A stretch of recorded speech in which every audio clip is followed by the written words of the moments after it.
we'll call the meeting to order at 7:03. Do we have any adjustments to the agenda? Okay. So we'll move to public comment. Before we start, I just wanted to lay out some ground rules. First one is that everybody needs to keep their comments respectful. We're going to treat each other with respect.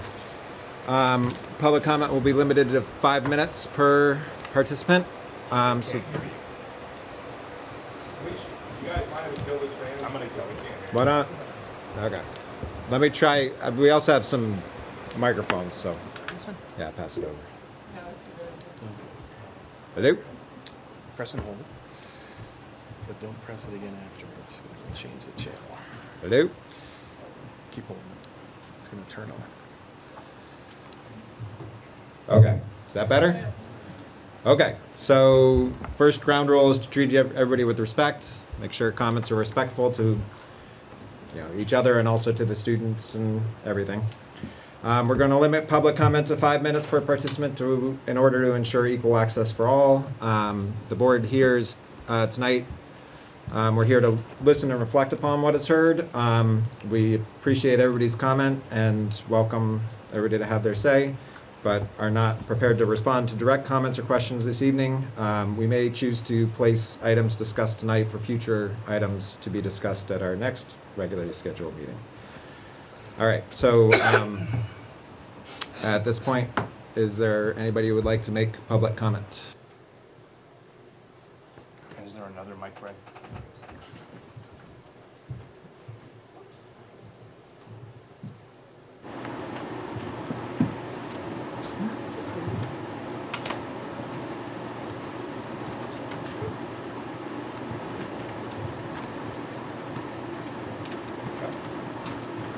Scott? Yeah, I'm just kind of confused here. Public comment on the agenda in general, or what item was we talking about? If we just Any public comment? Any and all. Okay. Well, I know the board probably got a copy of my 6-pager to you guys. I hope you all got and had a chance to read it.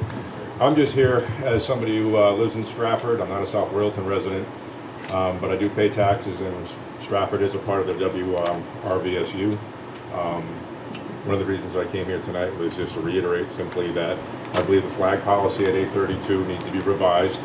I think the flags that are flying right now in Bethel and South Royalton do not reflect the vast majority of the people that live in these communities in terms of what the so-called pride flag is.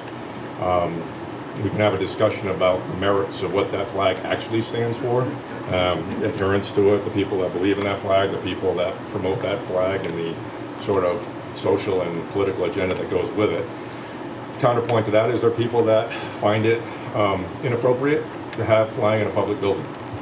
After reviewing the flag policy as it stands now for the supervisory union, it's clear to me that there's certainly some constitutional objections that can go into court to contest the way the 832 is actually not only evaluated on a case-by-case basis, but also the way it's implemented. So, in short, and to keep my time here, because there seems to be a lot of people who would like to speak under 5 minutes, I would just advise the board, please take a review of what I've done, at least in 6 pages, in terms of legal case that's been laid out to strike that flag and strike the colors from the public buildings here, and what the downstream ramifications will be if it does stay up.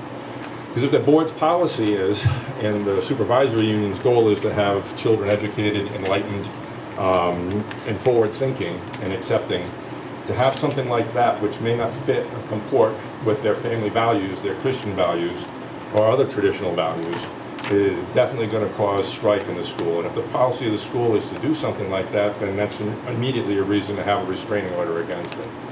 Second point I'll make, and I'll close right here, is that it has caused division. For all the diversity, equity, and inclusion that we have heard, and I really don't accept those terms, but for the sake of argument, I'll roll with them right now.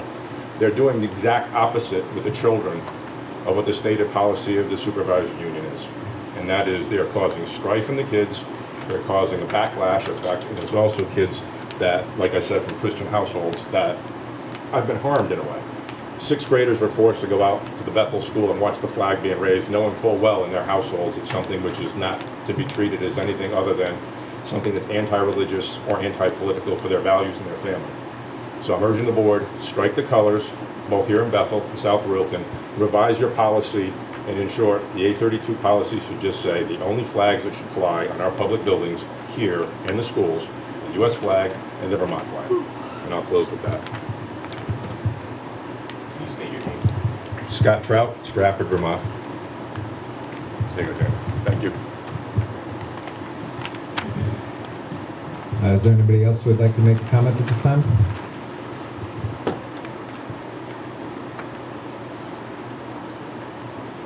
I'd like to make a comment on Zoom here. Okay, state your name and then go ahead. Sure. Good evening. My name is Dina Wilkie. I am a mother of a first grader here at the elementary school.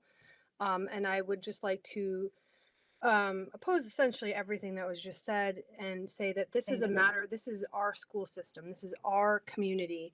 And these are not just a global issue. It's not a big issue. These are individual people that I know and care about, that feel the value of the representation.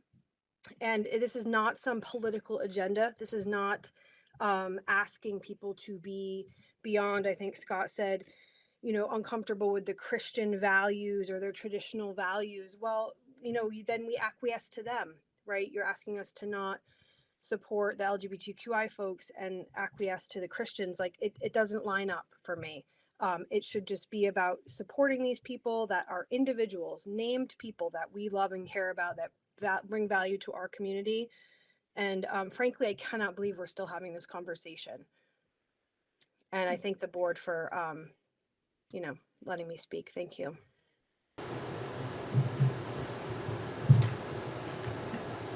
Is there anybody else who would like to speak?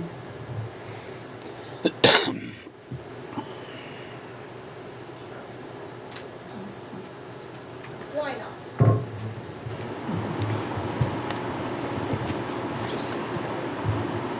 My name is Martha Librand, and I'm a resident of Bethel. When I look at the pride flag, I see a flag that has no negative connotation, per se. You may disagree, but it's my time to talk. It basically is an acknowledgement that we see you to a community that's been largely marginalized in the past. And I think that's a positive thing. It's not intimidating. It's not a threatening flag. It's acknowledgement that they exist. And it's consistent with the Vermont Inclusion Declaration that was signed by both Royalton and Bethel towns. Completely consistent with that government signature. And it seems to me that today the school board has the responsibility to look not at should we then fly every flag, but this particular flag at this particular time in this particular place.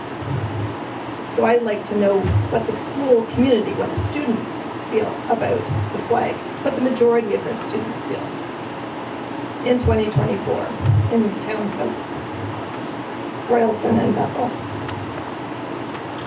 And then I hope the school board will make a decision based on this flag at this time, and then use the same criteria in future on a case-by-case basis. There's lots of legal opinion around this. There's a recent Supreme Court case that banned the flying of flags in Boston, but that was a different subject matter. That was around government speech versus private speech. This is not private speech if the school board and the school, publicly funded government institution, decides that they want to recognize the pride, the LGBTQ community by flying the pride flag. So when we start chatting about legal opinions, I think we need to be careful to make sure that the subject matter of those opinions is relevant to the matter at hand. Thank you.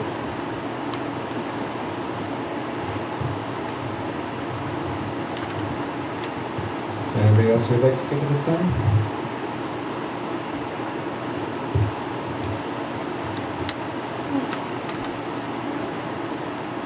All right, then we will move forward. Oh, go ahead. So the first question, I'm just, before my time starts, just want to ask a question. So I was the one that had reached out to both you and Jamie about putting this on as a discussion piece this evening, which it is on. I was on the school board.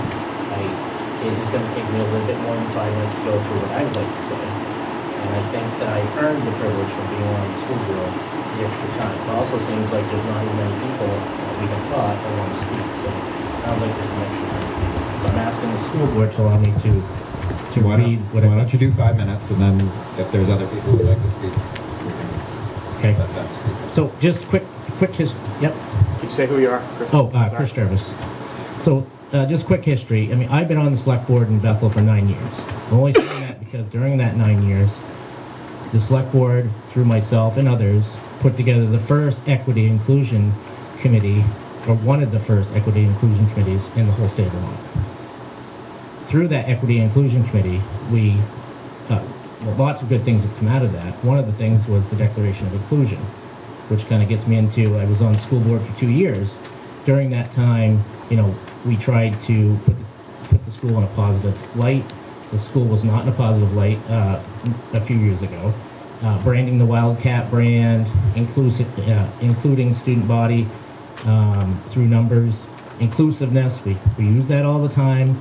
I was the one that had brought to the board the Declaration of Inclusion, which was approved and is currently at our school. And then we had the flag policy. We talked about the flag policy for over a year. I was against the flag policy. This is not about what flag is on the pole today. And as board members, your responsibility is not to vote with your emotions. It is to vote on what is in the best interest of our school and community, not just today, but down the road. And how does this decision affect us going forward? That's why I was against the flag policy. It is very simple to keep it the way it always was. Stars and stripes, Vermont flag. It's easy. The board doesn't have to be subjective. Every request you have is going to affect student body and the community in a different way. Positive, negative, or others. No other symbol other than these two represents all of us. Okay? So there's always going to be a group of students that's going to be left out. Now, what I was disappointed, and I was at the last school board meeting, I was there to represent my daughter who was taking part in for her endeavors with the DREAM program, so I missed the flag request. But I had to look on Orca to go through that. What I was disappointed was it was the first time that a flag request had come before the board. The first request is the most important request to make sure you check all the boxes. Ask all the questions. How does this affect us? How does this affect us now, down the road? Is there, could this open up to litigation? Is this something that we want to do at our school? Those questions were not asked. Not a single one of you asked that question. You did not do your jobs that night. None of you. You voted on your emotions. 2 members, easily on your emotions. Right out of the gate, it was, I'm for it. It checks all the boxes. Let's move it forward. Not a single person represented that. There was no student. There was no advisor that stood up, read through their proposal, represented it. You guys did it right from the paper. There was another board member that just, said, hey, fits in with the mission and Declaration of Inclusion. Let's throw it in, right?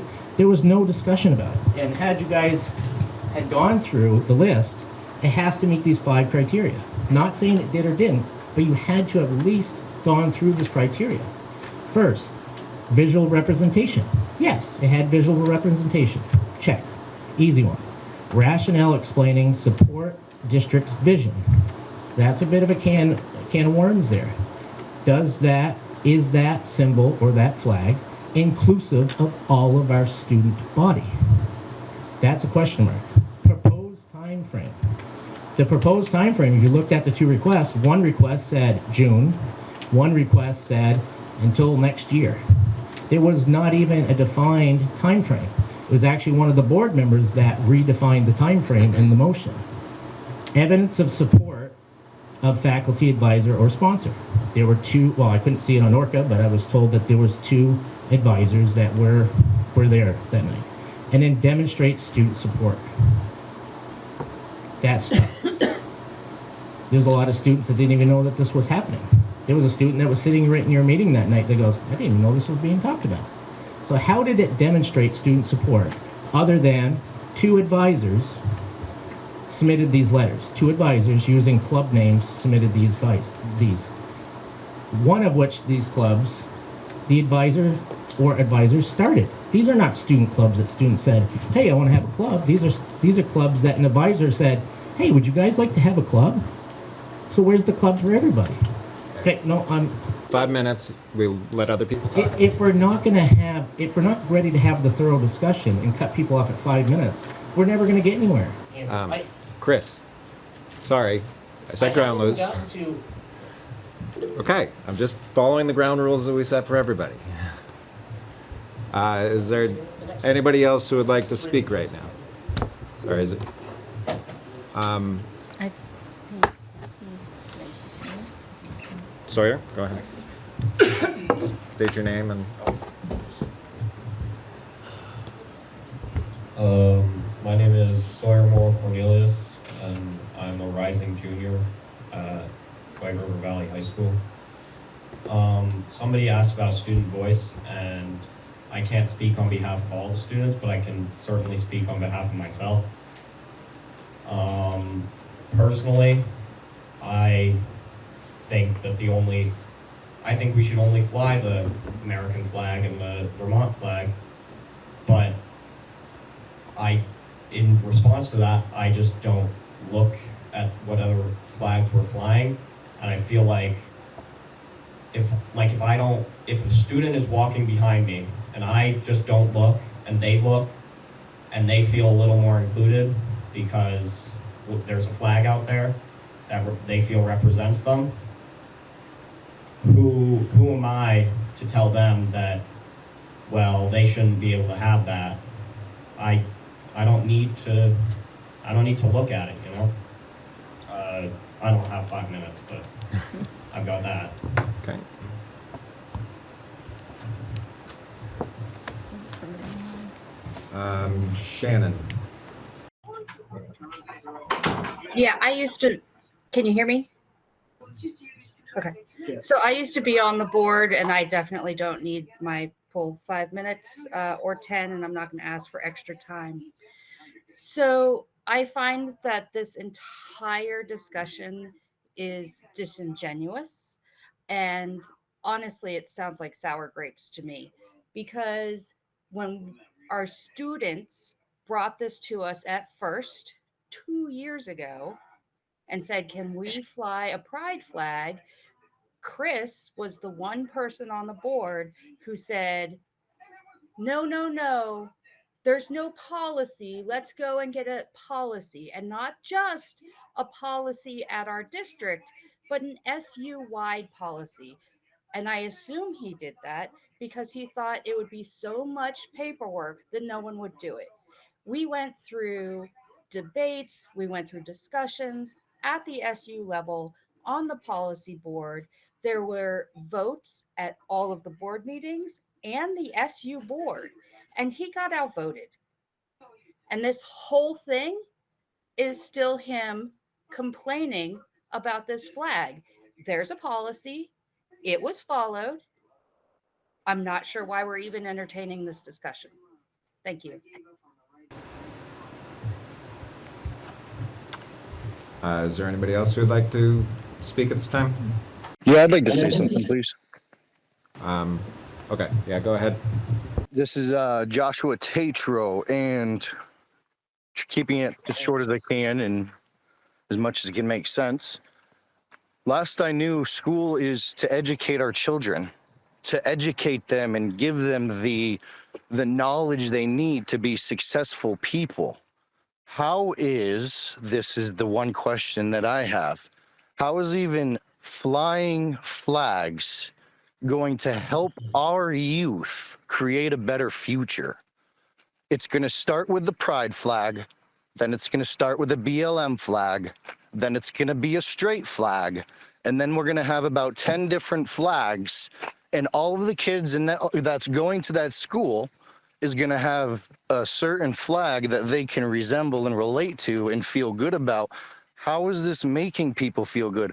Why can't we just be normal human beings and accept who they are without having to emblemize a flag and create a different change?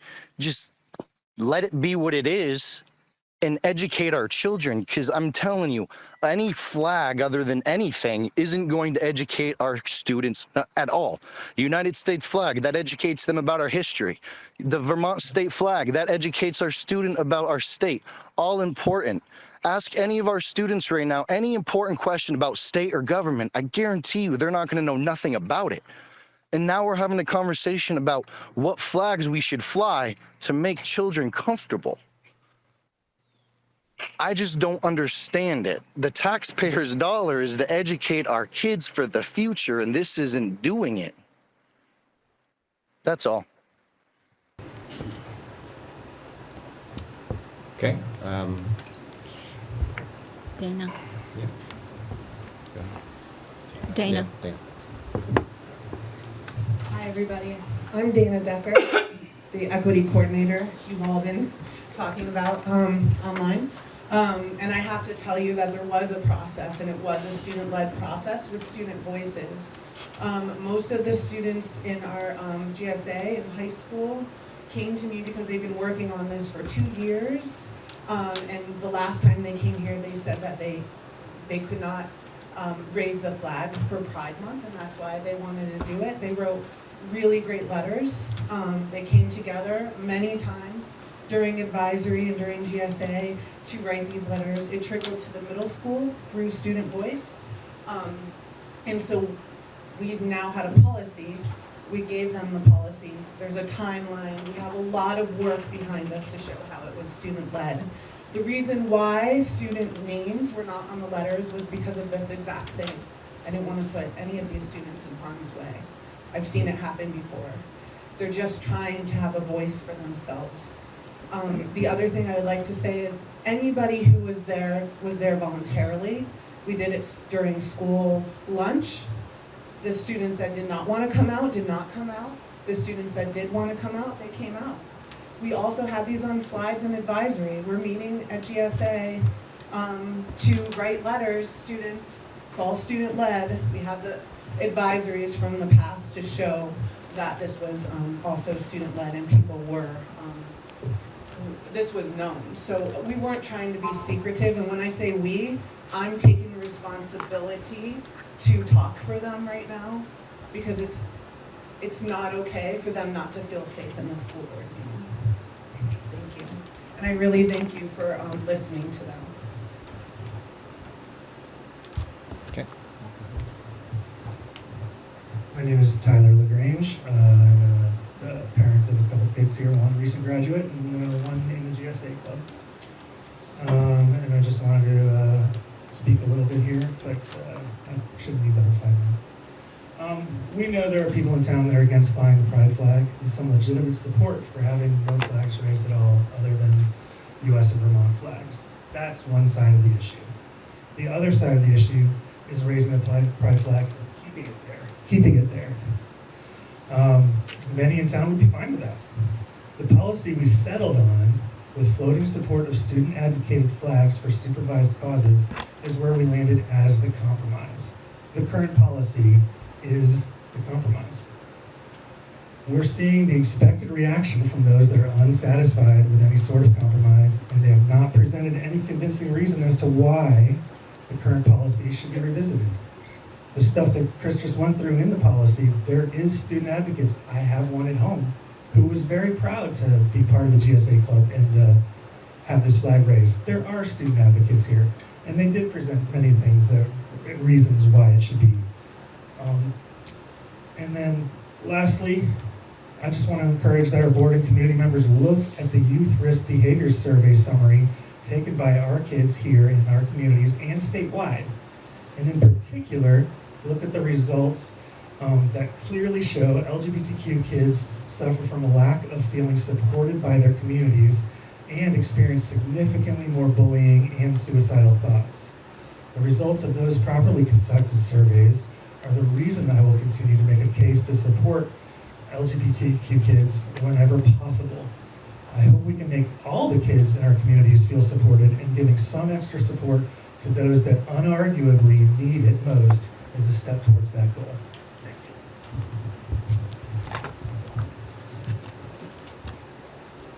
All right, is there anybody else who would like to speak at this time?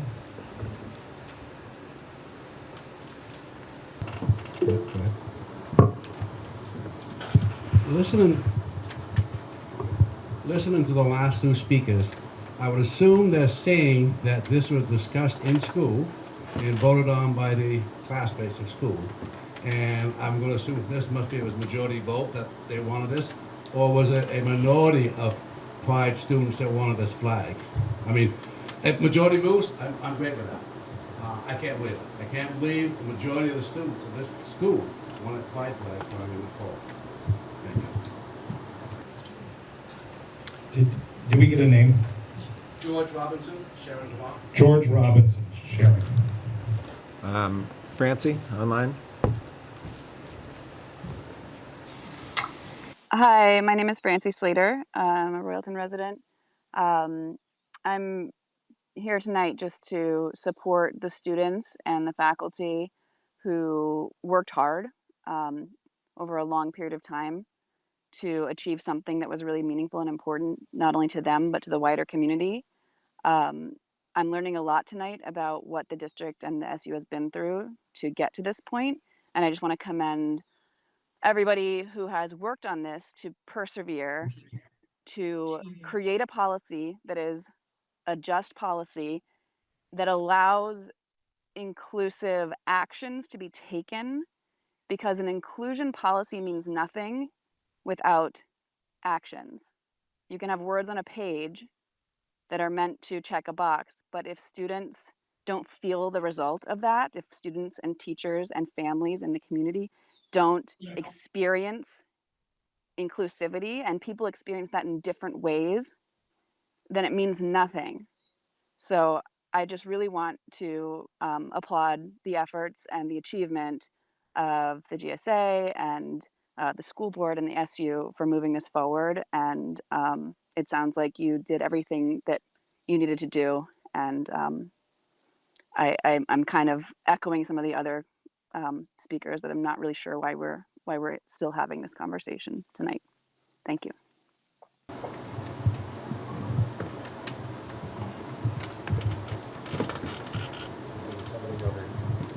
Is there somebody over here who raised their hand? Oh, okay. Press anything in particular? No. Hi, I'm Jamie. I live in Bethel.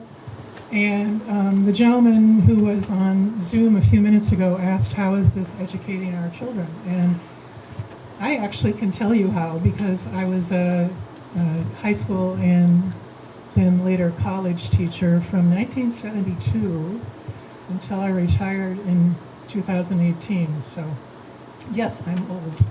And one of the great things about having public acknowledgement of LGBTQ folks, including folks who are trying just to figure out, who am I? They might not be sure quite yet what that is, who they are, or what their eventual understanding of themselves is going to be. But I think one of the assumptions is that this inclusivity only benefits those students. It benefits all students. I can tell you so many times when I taught at community colleges or universities, students who were straight came in with no awareness whatsoever of the issues or the problems facing their fellow students who were LGBTQ, and had a really hard time dealing with realizing, oh gosh, there's somebody in my class who's gay. Young men especially were like, oh, does that mean he's going to put the make on me? No. Oh, there's somebody in my class who's transgender. Does that mean I'm going to get attacked in the bathroom? No, but it really causes the straight students to struggle if they don't have a clear understanding and familiarity with the fact that people's sexuality and identity choices can be very different, and when you go out in the world, you're going to see all of them. And it's really a good idea to be prepared for that before you go out into the world, rather than having to deal with it once you get there. Thanks.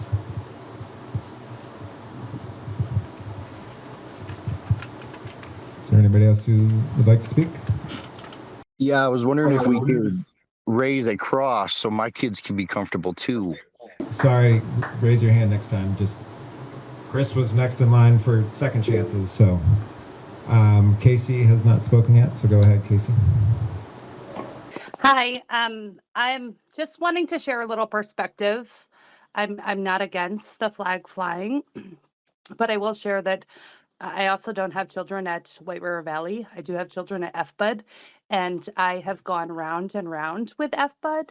Dan Rivers, who is on the call, is well aware. And I think the problem being is that flying this pride flag, we can't continue to do this. It's not inclusive of all of our students. If we're going to fly that flag, are we also going to fly the heterosexual flag to make those that feel straight and normal comfortable?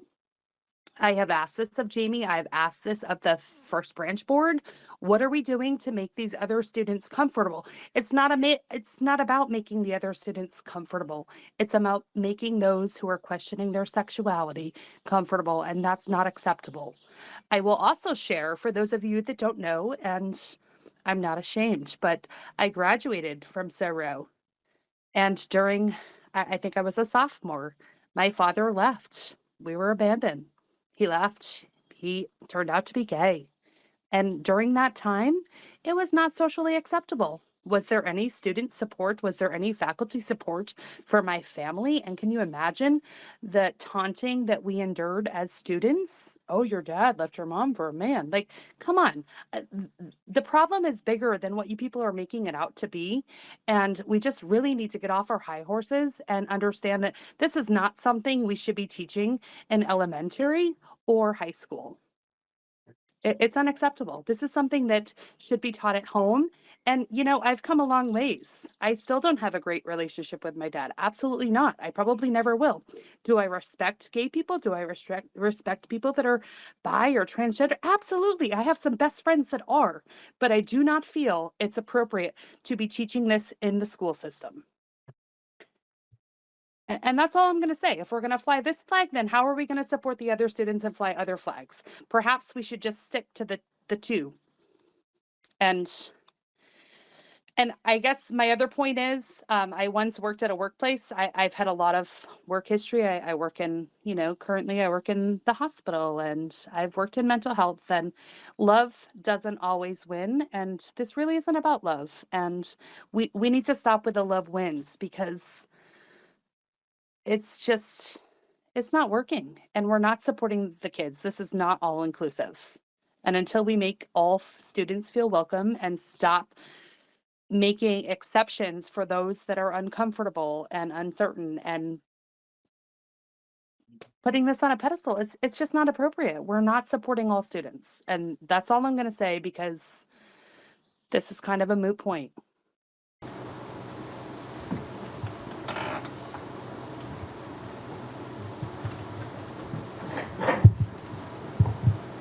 Hi everyone, my name is Katie. I'm a teacher in the district. And I wanted to start by addressing the point that, I forget your name, I'm sorry, Jamie. You were addressing the question that someone had about how is this educational? So when we ask, like, what is the point of school? Isn't the point of school to educate students? Of course it is. The WRFSU has a very specific mission. You can go read it. It is also to make sure that school is a place where everyone can comfortably, safely learn. Students cannot feel safe and comfortable and able to belong in a school if they don't feel seen, if they don't feel safe to be who they are. If you are not someone who has been, bullied, harassed, or have received messaging in your life that being someone who is not in the norm,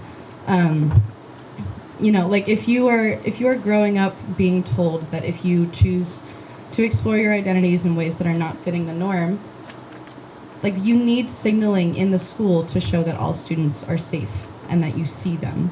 As a teacher, it is of the utmost importance to me that I'm a safe adult for those students. That is the only way that I am successfully able to educate students, is to show that I am a safe adult, that they can be themselves, and that they can grow into the full humans they're going to be in the future. That is not just learning math facts. That is not just learning about the government structures.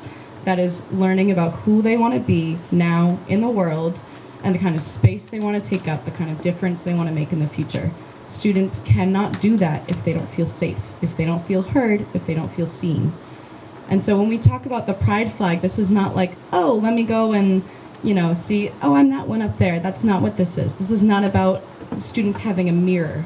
It's more like a window. It's a window to see, hey, I'm seen. Someone sees me. If I were to go and tell my teacher that I'm struggling with this, that students are bullying me, that I'm being targeted for being gay, being trans, being queer in any way, they've got my back. I can be a student here because I have support. Even if I don't need it right now, I know that it's there. And if I have a friend who's being targeted because they are queer or whatever it is, this school's gonna have my back. Even if there's one teacher who doesn't have your back, you know that I'm sorry, I'm speaking right now, thank you. There's administration that can support you to be able to be your best self. If this doesn't represent you as a student, that's okay. As a student here just shared, it's okay. But that student hasn't been systemically in society faced with discrimination and harassment and messaging that they're not able to be themselves, just like queer students. When you're growing up and you're trying to figure out who you are and you realize that you don't quite fit in, you need to be told that you're safe. For students that are growing up and they're fitting into all the boxes or most of the boxes, they already know that they're able to be themselves. And hopefully they have teachers that nourish their whole self, all of the parts of them. If we are able to make sure that school is a place where all students can explore who they are, that's better for everyone. And it's particularly important for the communities who have been marginalized, who have been oppressed. I don't know why we're talking about learning about the history of Vermont, the history of the United States, but we're not talking about the history of pride. I would really suggest that people here who don't understand the deep significance of the pride flag go read some history about Stonewall, about what the pride flag means, because it means that we're able to be ourselves. It means that we're able to be safe in this world. That is the most important thing. If you can't be safe, then you can't learn, period, point blank. And I'm speaking as a teacher who, at the very core, just wants my students to be happy, just wants them to learn, just wants them to be free to explore, and that's it. This is about the students. This isn't about anybody else. This is about the kids. I yield my time.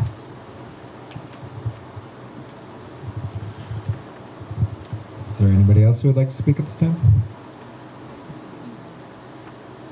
Can you repeat the name? I guess. Just state the name. Katie Milligan.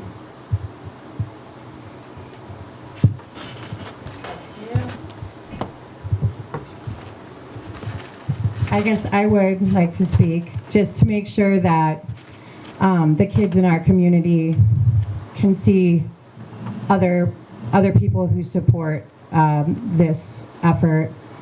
I just want to make sure that it's not just a negative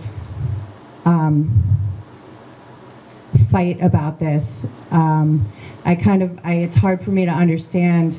I know a lot of you guys back there. Hi, Scott. So I'd really like to maybe try to understand where you guys are coming from, because I just think this is a great opportunity for us to give kids who really are struggling a signal that it's all right, that we're a community. What's that, Scott? There's a pride flag in the room right over there. How much pride flag we have to show to make everybody feel happy? I can't even see it, so. Right there, and it's in the library. I'll assume it's in all the other rooms. Well, I just wanted to say, as a parent in this community who has kids in this community, Scott, I know you do not have kids here, but for my kids, who we don't know what sexuality they are yet, they're young. I'm just. No. I'm saying I don't know yet. But if they're straight, if they're gay, I want both my straight kids and my gay kids, whoever or whatever they become, to be supported and to support each other. I want all our kids to be happy and to be healthy and to be safe. All of them, whether they're, it doesn't matter. It doesn't matter. And people are trying to help our kids.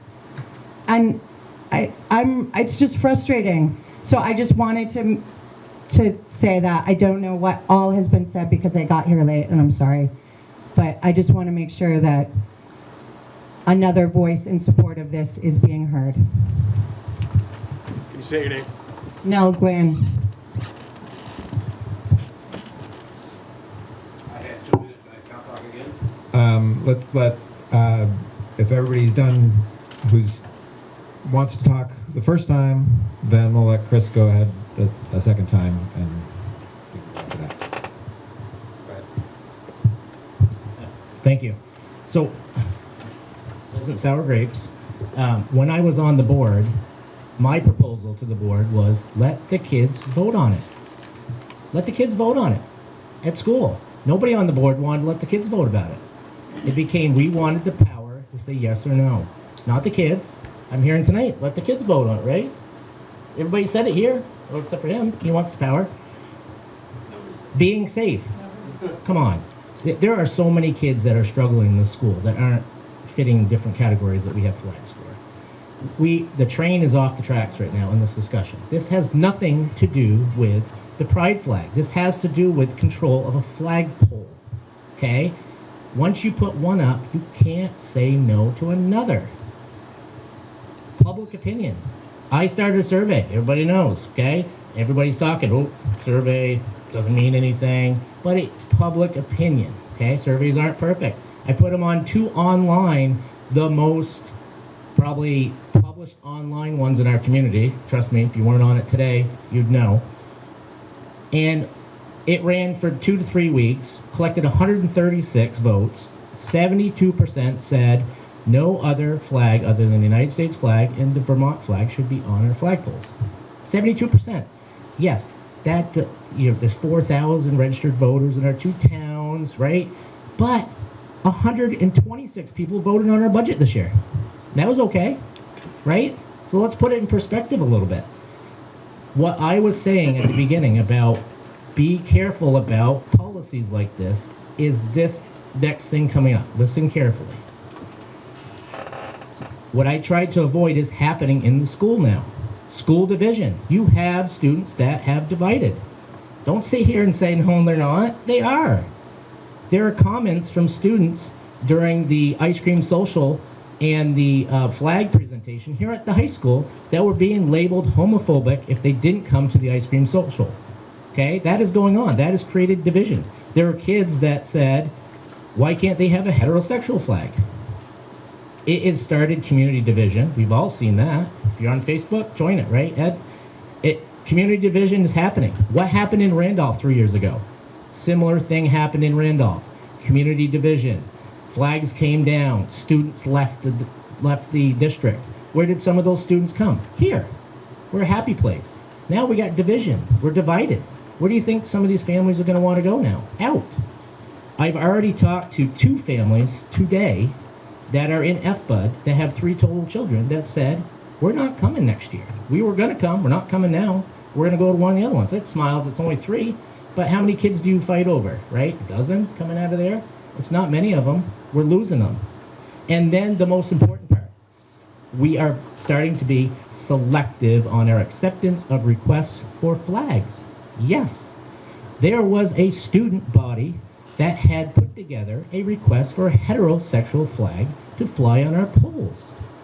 These students don't have a club. They were never asked by an advisor to start a club. They are the majority of the students in our school. They said, why can't we have a flag as well? They did their homework.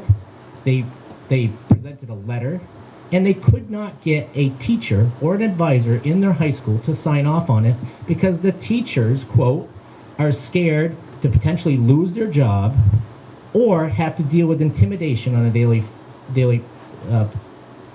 process. So those students came to me last week and said, you were once on the school board, would you be our sponsor? And I said, sure. I sent all the paperwork into Jamie and it was denied.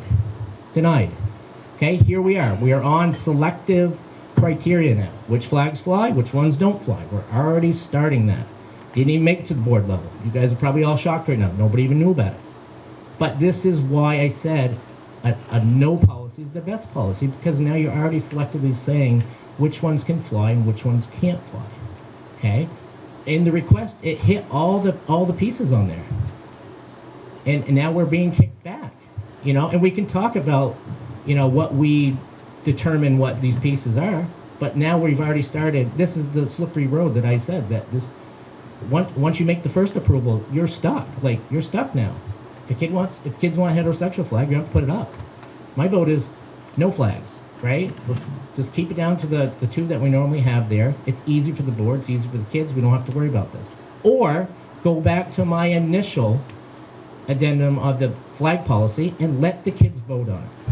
What is the harm? Put it in their power. Teach them a little democracy. Hey, we have this up, let's vote on it. Chris, I hope you share my response to you on Facebook,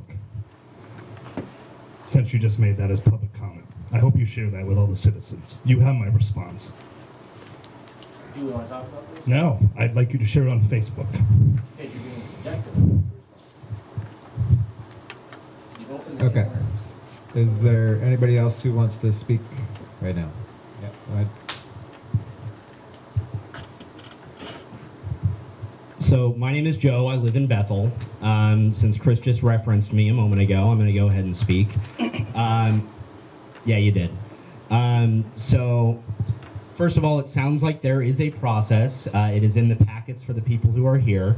It involves a criteria that the board, Chris says, did not consider, although he went through a description of the meeting in which they considered many of the factors that were supposed to be considered, including setting a time limit, which was a factor that Chris said was not considered, even though the board was the one that set the time limit. With regard to the constitutional arguments by Scott, I'm a practicing lawyer.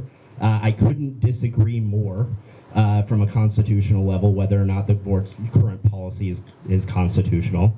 The Boston case, as pointed out earlier, is not analogous at all to what's going on here.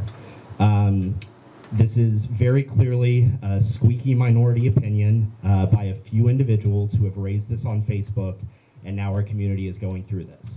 Instead, as a parent of a child in the school district, I am very supportive of allowing student groups to bring individual flags to the board. The structure of the policy is very clear, that it's government speech and not a designated public forum.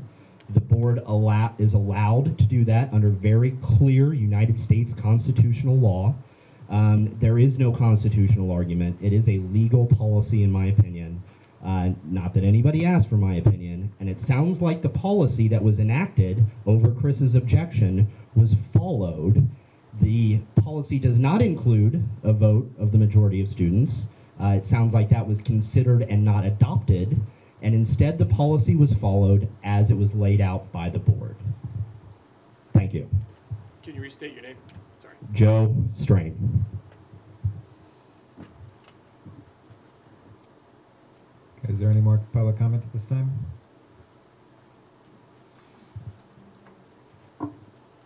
Let me just rebut a couple of things here. First of all, I did have a child in the SU. She went to Newton and she went on to Hanover. But I also was a court-ordered reporter for child abuse and had worked paid by the state of Vermont and Washington County Mental Health as part of a sex offender program to try and rehabilitate pedophiles and violent pedophiles. So I know what I'm talking about when I see grooming literature. If you guys would take a look at the jackets you were given, the stuff that was presented to the teachers union here clearly shows that there's about 20 pages of documents where a professional guy came in here who's a professional activist with no certifications, no background in child psychology or psychiatry, and was allowed to spend 2 hours with the teachers to tell them just exactly what they needed to do to address the problem of straight kids that weren't getting along with the gay kids. So look at the jacket. I'll supply it to anybody who wants to look at it. As far as the constitutional arguments, Joe, yeah, you're an attorney. I get it. Attorneys lose. Attorneys get it wrong. That's what happens. That's why I'm prepared to go in court on this thing, because I do believe I got a First Amendment case and I also have an Establishment Clause case. You may disagree. The bottom line is I'm prepared to go and stop this. And there's a bunch of people that are with me on this. And as far as the number of people in the community that are opposed to that flag flying, I think if you look at Chris's poll and you look at some of the other comments that are going on, there's no widespread support from this. When you got liberal Democrats and right-wing Republicans agreeing that the only thing that should be flying there is the American flag and the Vermont flag, I think that's the consensus. And we don't talk about diversity, equity, inclusion. Well, let's all get along. Let's make everybody feel comfortable. That's the thing that makes everybody feel comfortable. That's the American flag. That's the Vermont flag. Nobody's comfortable with the pride flag, which apparently we've got to have it in every room in the schools. We have to have it flying outside. We've got to have all these different committees and meetings about addressing the problem with intersectionality and all these different weird words that I'm seeing in the documents that have been submitted to the school and to the teachers by these professional activists and agitators. So the point being, you literally have a situation right now where if the board pivots to the right and does the right thing here and says, let's review the policy and let's make sure only the flags that we all agree on, that represent all of us, red, white, and blue, and then the green. I think we're going to agree on that. We agree with those principles. We agree what they're there for. Guys didn't storm Omaha Beach and get their heads blown off so that that flag could fly out there and represent some forms of deviancy to Christians and other people. So, and I'm inclusive. I'm the guy who says, and I want everybody to listen to this, I'm the guy, if you're 18 years old, do what you want. Sleep with who you want. Dress the way you want. Identify who you want. But leave the kids alone. All right? Leave the kids alone. 6th and 7th graders having a gender identity course? No. And counselors? If you look at the list of the counselors that are in the school, guys, there's 8 counselors that are attached to the Gender Sexuality Alliance. Do any of them have backgrounds and certifications in psychiatry or social studies or anything like that? I just don't think so. Anyways, my point is, we're going to get to a point here where with what the board does, we'll determine whether or not we're going into court or not. And I would hope that everybody would be reasonable here and say, it's a divisive issue, and let's stop. American flag and Vermont flag only.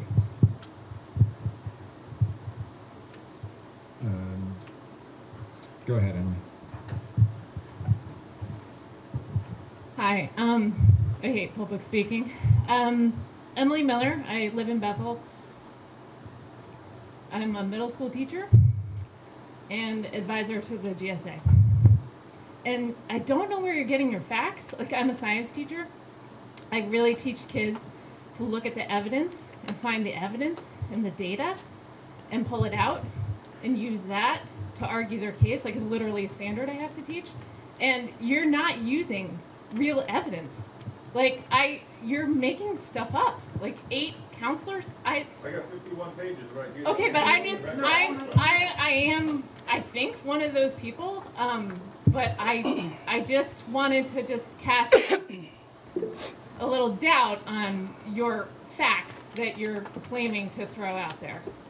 Because, yeah, I really truly believe the GSA has been a really positive experience, and like, it's really important for the kids who need it, and the other kids don't really care. They just do their own thing. It doesn't bother them. The kids who need the GSA, it's there for them. So I'm going to leave it at that. Dina Wilkie? Yes, I just am not sure why we're allowing Scott Trout to talk over the women in the room. He should be quiet while other people stand up and speak. And he should also consider he doesn't have children in this game. They're not in the school. He's not even in our school district, and he's a known problem maker. So there's no winning here. It feels like there's no winning. And I hope that the board will shut this down and put an end to this baloney. And thank you. That's all I've got. I would ask that if somebody else is talking, we're going to be respectful and just one person talking at a time. All right, is there anybody else who would like to speak? I think at this point, yep. Just one more quick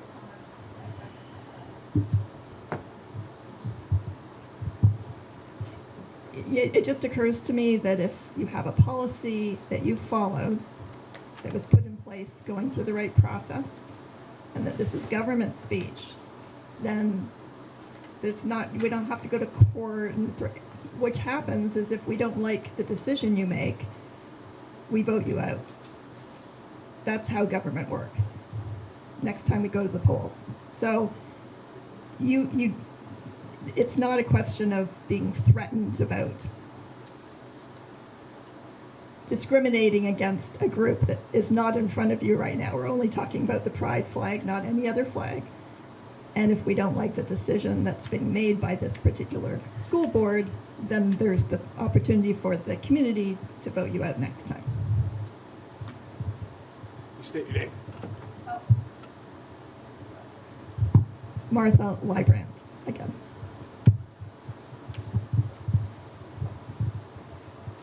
Okay, and anybody else?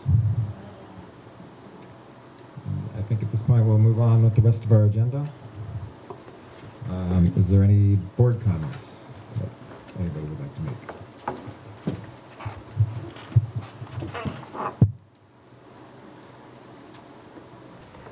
Oh, sorry, I missed the consent agenda. So before we go, consent agenda, entertain a motion to approve the minutes of Tuesday, May 21st. So moved. Second. Okay. All in favor, say aye. Aye. All right, the minutes are approved. We have public comment for a second time, but I think at this point we can, Until the end. well, there's number 5 is Oh, public whoops. comment a second time. So we'll move on to board comment. Anybody want to make any board comment? Okay. Celebration of learning, literacy at the elementary school. Oh, I'm so happy to have such a crowd for this. We have a lovely video. Our elementary primary team has put on an early learning night. It started as an early literacy night. It's transformed into an early learning night. It's done by our intervention staff. It's done by our kindergarten teachers and our preschool teachers. And they put together a beautiful little video for us. So if you can't see, feel free to come closer and I'll let it speak for itself. I'm just sad that my own daughter is going to be down in the garden and can't go back.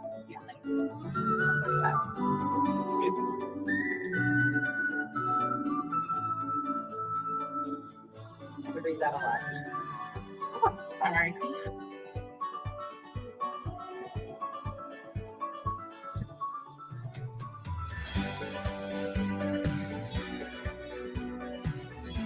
If you give a mouse a cookie for the whole night. So the actual pot. The preschool and kindergarten literacy and math team. The goal of the team is to strengthen the family and school relationship by developing an environment in which families become and remain active and supportive partners with their children during their current and future school experiences. Holding our annual family night provides families with a chance to participate in a special evening filled with fun, with a focus on literacy, math, and learning as a family. It looks like a read aloud video.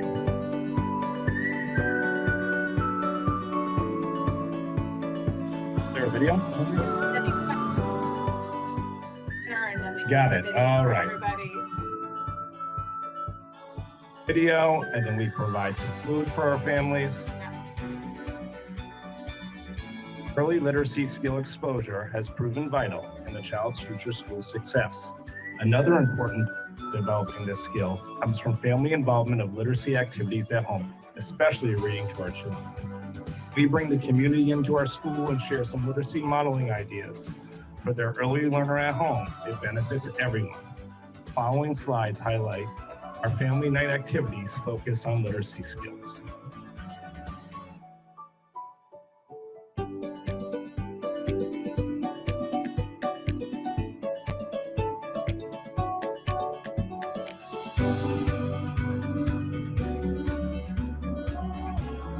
Storytelling.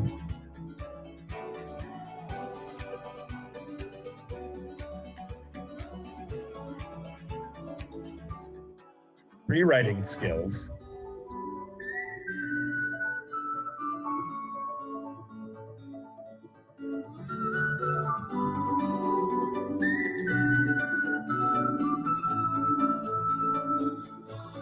And practice writing skills.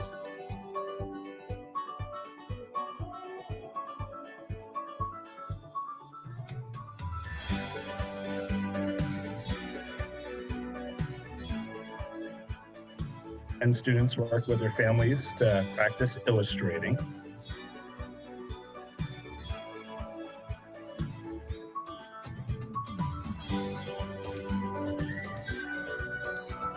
Math activities. Learning math early has shown to help increase the development of higher order thinking skills needed for upper elementary grades. Early math learning experiences are so much more than counting. Quantification, understanding ordinal numbers, measuring, fine motor work, and spatial and positional awareness. Through math games, get into math activity.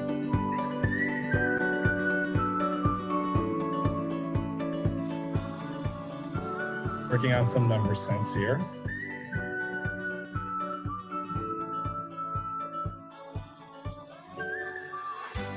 I've heard parents comment to me that the best thing is they can bring some of these games home and use them.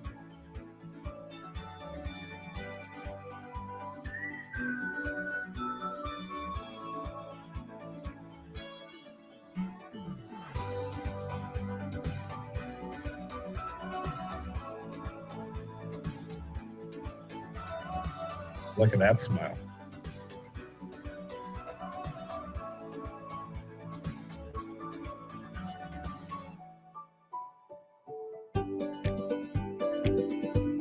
Crafts. The learner can write and to convey messages, create. Using our imagination and creativity makes deeper understanding. When children invest themselves in craft, they take ownership of their efforts. Learn to plan ahead and accomplish a goal. Rich language and storytelling is learned and used to describe what they create. Crafting is a healthy build and sense.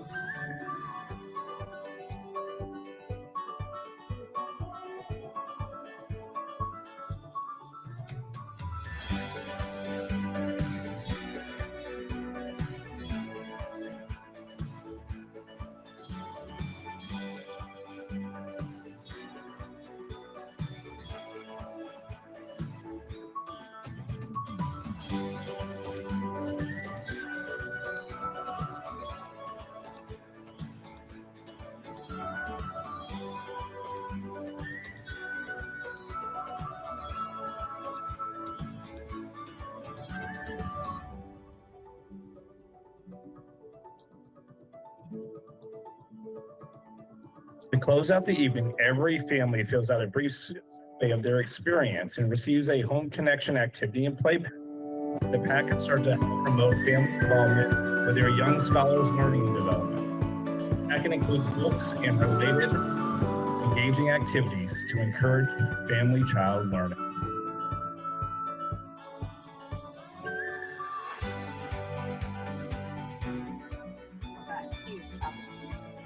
And a huge chocolate chip with me. Thank you from the preschool and kindergarten literacy and math team. Thanks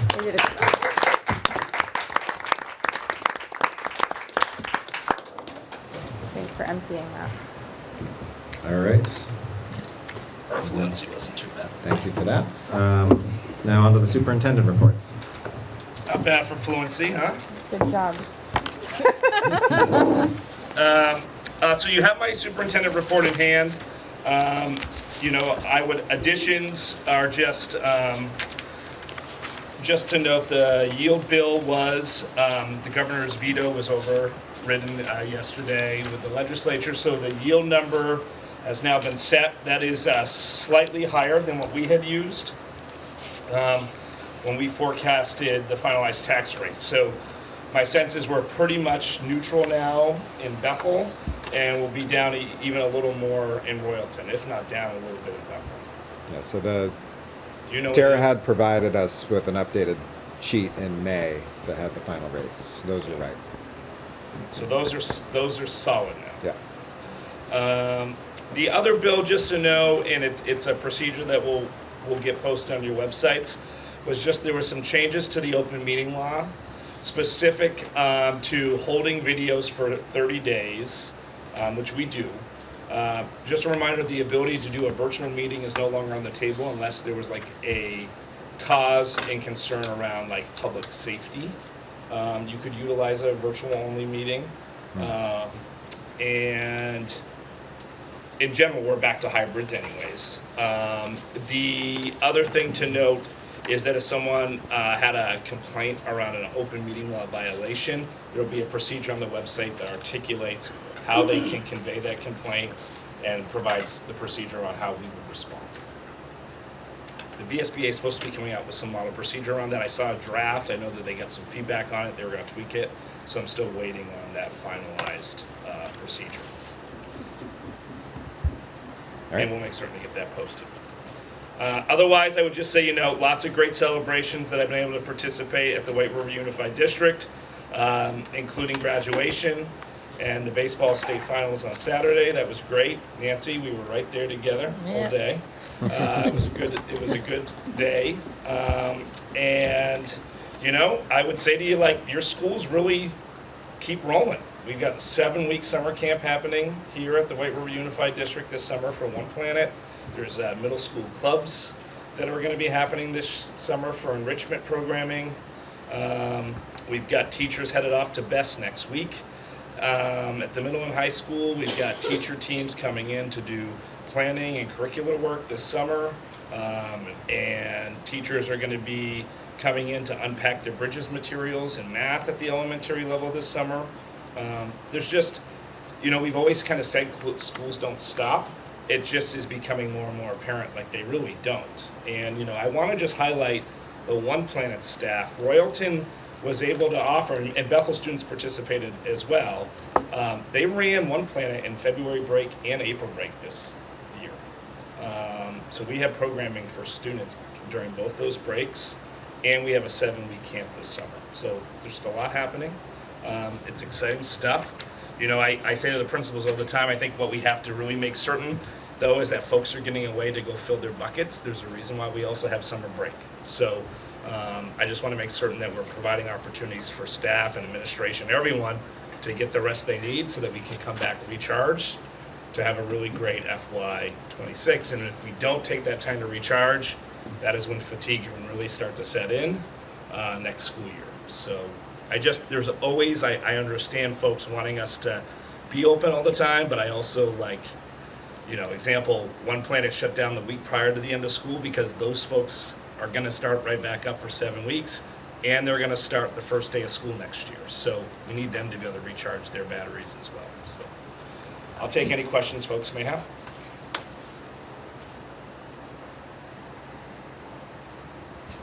All right. Well, if nobody has anything for Jamie, we'll move to the principal's report. So there's a lot here, so hopefully you already were able to take a look at it. I would just highlight, if you haven't, that we worked hard this year, and that's in evidence of our academic report and our SEL report. You'll see that in that data. But we also played hard, and you'll see that in the pictures. There actually, it might be a video on this that might be doing that. I don't know. So we had some minute to win it. That's why you see cookies on faces and teachers dressed up in blow-up outfits for field day, for a race, and things like that. The other thing is other really fun things that we ended with. So thankful to the South Royalton PTO for bringing in, again, the No Strings Marionette for our South Royalton campus, which is always feels so special and wonderful. We wrapped up the end of the year with some writers' teas as well. Trout releases. Jamie came and helped release trout with, and so did you, and Mr. Jones. Yep. So many fun things. The other thing I think should be highlighted is that the South Royalton campus, thanks to Tiffany Bates, who's our wellness coordinator on this campus, she applied for this worksite wellness identification, and we were awarded the silver level award for the Governor's Excellence in Worksite Wellness. So it's pretty amazing. And I don't completely understand the comprehensiveness, but she said it's a really comprehensive survey that she had to rate what we offer here for people who work here. And so I think that's a big celebration for us on this campus.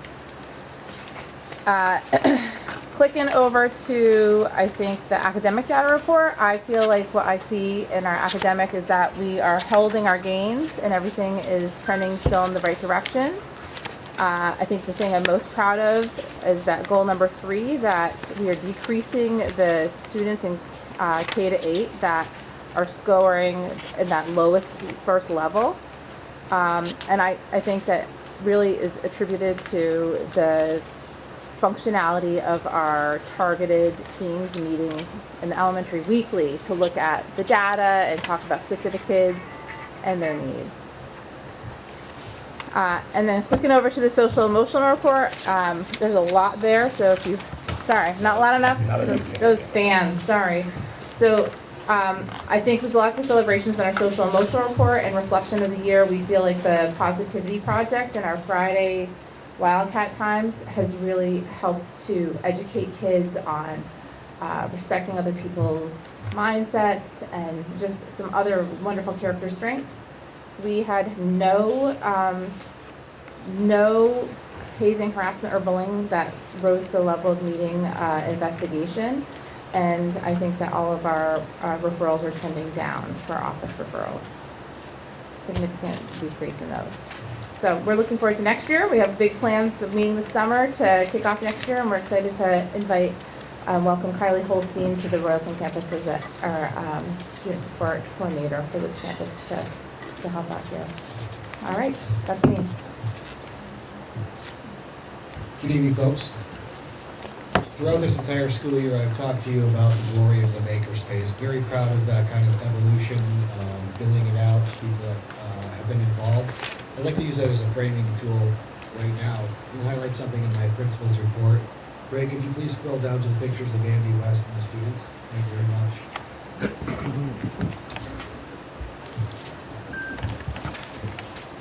So what I'd like to highlight is the confluence of the concept of flexible pathways with what that makerspace provided and the thoughts as to what the future holds, where it's driven our conversations and how we plan to expand offerings to students. The makerspace is more than just a set of tools. It's a space that literally brings classes together to work on projects, and I've detailed some of those for you.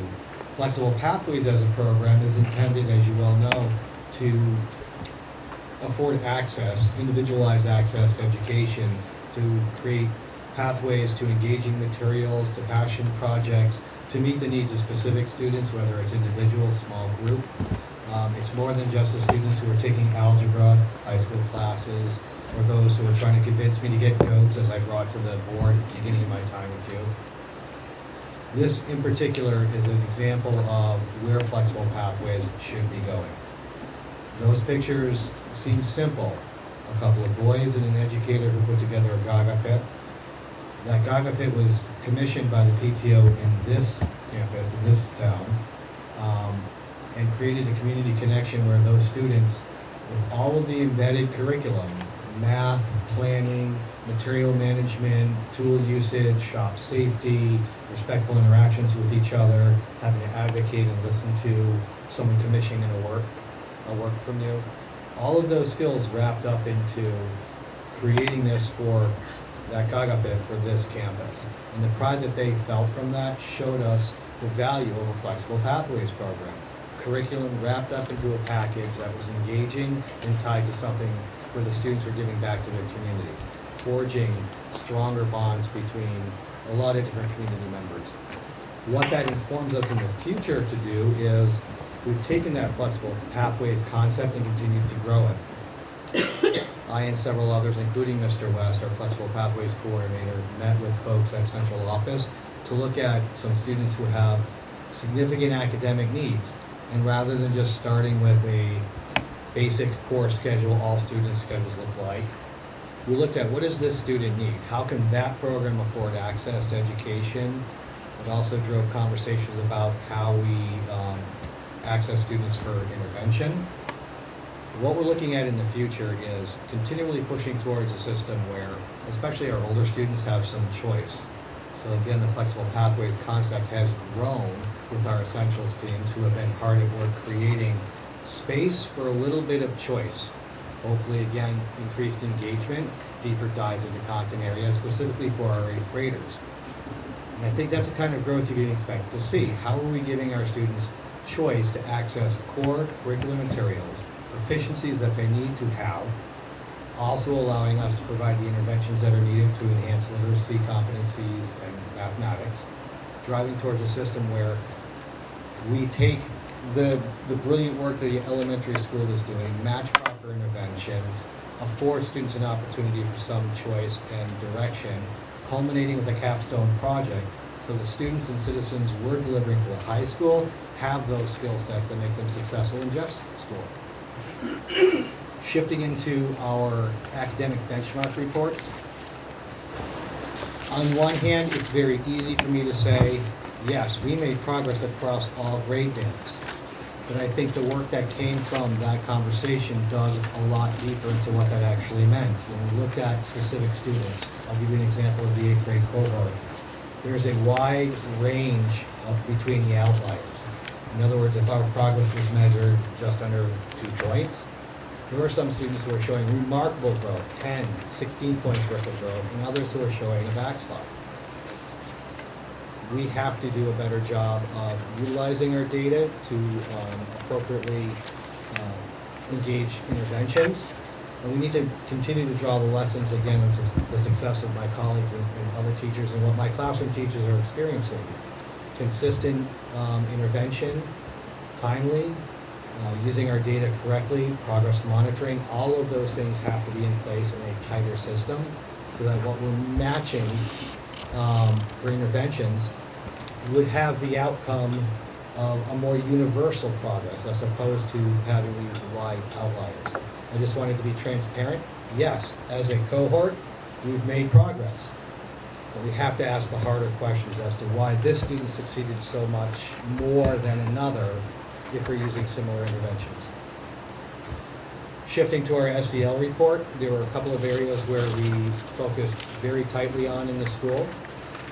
In some cases, you would see the data, what we call the extinction burst. Before that behavior goes away, there's a much higher occurrence of it. And some of that's attributable to, I'll give you an example, we really focused on physical aggression and brought in the definition of what that means. We no longer accept things that we might have dismissed in the past as horseplay. Somebody walking down the hallway, flipping the hat off of someone else, getting a flat tire, stepping on someone's heel is what I meant by that. By focusing on the lower level behaviors and holding students accountable to those, we sought to lessen the incidents where it became more aggressive, where it led to a significant safety issue. That does point out other areas of the system where we need to be just as tight, consistent in application. But we're proud of the work that we did focus on, and we're humble enough to see how it informs where we need to improve. We had very few cases that made it all the way to a substantiated or unsubstantiated investigation level of HHB, where we dealt with a higher number of what might have again been dismissed as lower level kinds of language, in particular anti-LGBTQIA plus language, racist language that was cropping up in our school, overtly, covertly. It's something we held students to a pretty high standard on, and we know we have room to grow in that as well. We have to continue to build a system that is consistent, that is responsive to students, where they see a result, the result being they don't experience that hate, that interaction, that negativity again.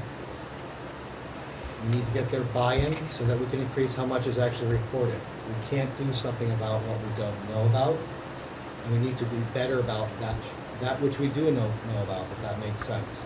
So areas of growth for the school, areas we need to continue to evolve based on the data that we looked at.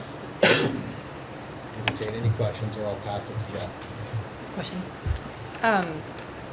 Do you have a sense of what teachers think of the progress? And there's a lot of, for this one, defiance and disruption. I don't know if you use a program for that, and if the teachers have any feedback on how it's going, or like what support they still need. I don't know if you have ideas. I've had the opportunity for the gift of feedback on that. If you look at our overall data sets, by far and away, the most interruptive for the classroom teacher kinds of behaviors, and also the one we see most frequently, falls into those two categories, which are often presenting at the same time: defiance, disrespect. We could talk at length about the reasons behind it. Your question is, how do the teachers feel? There are some here, and I would gladly hear from them directly. I think we've made enough progress for them to continue buying into the mission as we stated it in our forward progress. They're willing to continue evolving with us. Speaking bluntly, that's always going to be a part of a system, any school that can improve. Having been a classroom teacher, I do remember those days. Having been a substitute many times this year, I directly remember those days where one student's challenging behavior, regardless of the why, regardless of what baggage they brought to that conversation, regardless of why they're presenting that way, that can be such a disruptive force for your 50-minute class. You may spend 10 minutes trying to re-corral, trying to address, trying to get to your learning targets in the day. So it's clearly an area we will always continue to try and evolve. In terms of directly polling all of the teachers, I think that's some of the work we've done in our professional development and that we're slated to continue doing as we dive even further into how do we support them in the classroom, how do we respond more quickly, authentically. One area, for example, I've had direct feedback in is the closing the communication loop both ways. What was the presenting behavior so we can address it appropriately? And what do we do with that student? How are we making them accountable? Do we communicate that to the parent? Those are all ways we need to be consistent with and improve on. Does that answer your question? One other thing is just with the two charts here, with the they look very similar, kind of surprisingly so. So I'm wondering if there was a mistake in either the 2023 data or the 2024 data, since I feel like charts are you looking at? just Referrals by the behavior? referrals by behavior, yeah. Okay. You know, just like They are very similar. Yeah. So I wonder if we could Notice get those redone. They're off by single-digit numbers in some cases. I could, if you want to wait a moment, I'll bring up directly from our reporting system, and I can confirm whether or not that's Okay. accurate, okay? In the meantime. Yep. So just highlighting the high school, first off, the what a month that we've had to celebrate. So I'm going to use my PE voice, if that's loud enough, yeah. So a lot of celebration. We started with the concert on the green. I don't know how many people were able to go, but wow, what a night. I mean, it was awesome. I mean, to see that and hear that and have that right outside, we got to do that year round. Next is, it was kind of... Not in the winter. Well, Vermonters. Next was, it was really cool. We have advisory in the morning, and on Thursday the track team went to the state championship, and all the advisories went out, and we cheered them on to the bus, and it was kind of a great celebration, and the girls took home the championship, so that was exciting to celebrate as well. Yeah. Next up was, we did Memorial Day, and Claire Epchuk did Memorial Day with our whole school, going up to the green again. And it was just a special moment for, I think, for our school to get together and have everybody part of something special. So I wanted to thank Claire Epchuk for doing that. The Green Up Day, so one of the, to build community, sometimes you have to do things for your community. And Green Up Day is a special day where everyone in the school has different projects, and we go around the community and clean up. And it's just, I mean, giving back. So we try to teach our kids to give back, and that was a great day. So we talked, next was the hanging of the pride flag. And so we didn't have a second flagpole, and there's a big long story about that, where I was going to have to go to Manchester, New Hampshire to get a flagpole. And sure enough, right up at Welch's or Ace Hardware, whatever they call that now, had one. Aubuchon's had one. Yeah. So we were lucky to get that done. We had Awards Day, which is really great. I was so proud of our faculty this year, because a lot of times awards are given out to the highest scholar and everything, and it's the same person getting that. And this year they were really creative, and it seemed like a lot of student body was recognized in those awards. So I really appreciate them going the extra mile. We have Senior Prank Day here at our school. In some schools it's really bad, and I've been fortunate here to have 2 good years of Prank Day. It was like a zoo here coming to school. We had cows out in Pavilion, Pickett Pavilion out there, Mr. Pickett Pavilion. We had bunnies, we had goats, we had chickens, and it was just a great day. And what's amazing is how quickly it's done. Like by 9 o'clock, everything is clean and we're just back to regular order. And that's really impressive that the seniors are able to do that. Next up, we celebrated the National Honor Society here. It was a great ceremony as well. We had semifinals baseball that our team went to, and then the championship game just the other day. We have a Lead 'em Up program, and Quinn was our winner for the MVG, Most Valuable Green of the Year. On Sunday and Monday, because of the heat today, they had the decathlon, so our athletes were able to perform at the decathlon on Sunday and Monday. Sad news, the seniors beat the staff in the senior staff softball game. It was 9-3. Some say it was 11, but we didn't count that last inning. And then graduation, special moment. It was a great event. I thank Rodney and Jamie for making that happen as well, giving out those diplomas. So last year we had a few kids that were 1 credit shy. We actually had 6. And 5 of them have come back and gotten their diplomas since then. And that's really good. So at graduation, they walk up and get a blank diploma. This year, we didn't have anybody. They all received a diploma this year. Everyone graduated. So that's really cool for our class. To talk about our data report for the board. So just if you can go to that page, the high school page on the SI. The high school, it's that. It's the blue social emotional. Yeah. It's the blue chart. So I was looking at this, and if you see the chart, you'll be like, "Wow, that we've increased by a lot of percentage there." It's 287%, 100%, 420, and you're going, "What is going on at that school?" And if you look above, it says that by 2027. The SU will realize that 20% decrease. So in order to decrease by 20%, we thought we'd get the numbers high. And I'm only kidding. I think we've all been part of a program where, these kids are coming in, and the growth, I'm telling you, like those numbers are unbelievable. And it was a rough year, but they improved 1,000%. They felt loved every time there was a discipline. I actually suspended a kid for a couple days, and he gave me a hug and said, "Mr. Thomas, I love you." And I said, "Wow, we're doing something right." Their behaviors are not great. So why is that number so high? You're probably going to ask. That would be a great question. So I'm going to say, I hate to use the C word, the COVID-19, because everyone's using that. And I'm like, I'm not going to. We can't continue to use that. But there is an executive functioning problem with our young kids. They're coming in a lot immature than they used to. When a 9th grader used to come in, they were at a certain level, and now they're like at a 7th grade level, maturity-wise. And that's really hard for some of them to step up to be high school students. Another thing is our student absences. 67 students, and I mentioned this at 8th grade graduation. My numbers were a little off, but 67 students missed over 17 days of school. And that's really, really hard, right? And like our teachers always say, if they're there, they're going to do it. They're going to pass. If they're not there, it's really hard to teach them. So one of the things I said at graduation was you got to show up. If you show up, we guarantee you're going to get credits and you're going to graduate. Next is our schedule. We kind of had a wonky schedule with this fourth period pathways.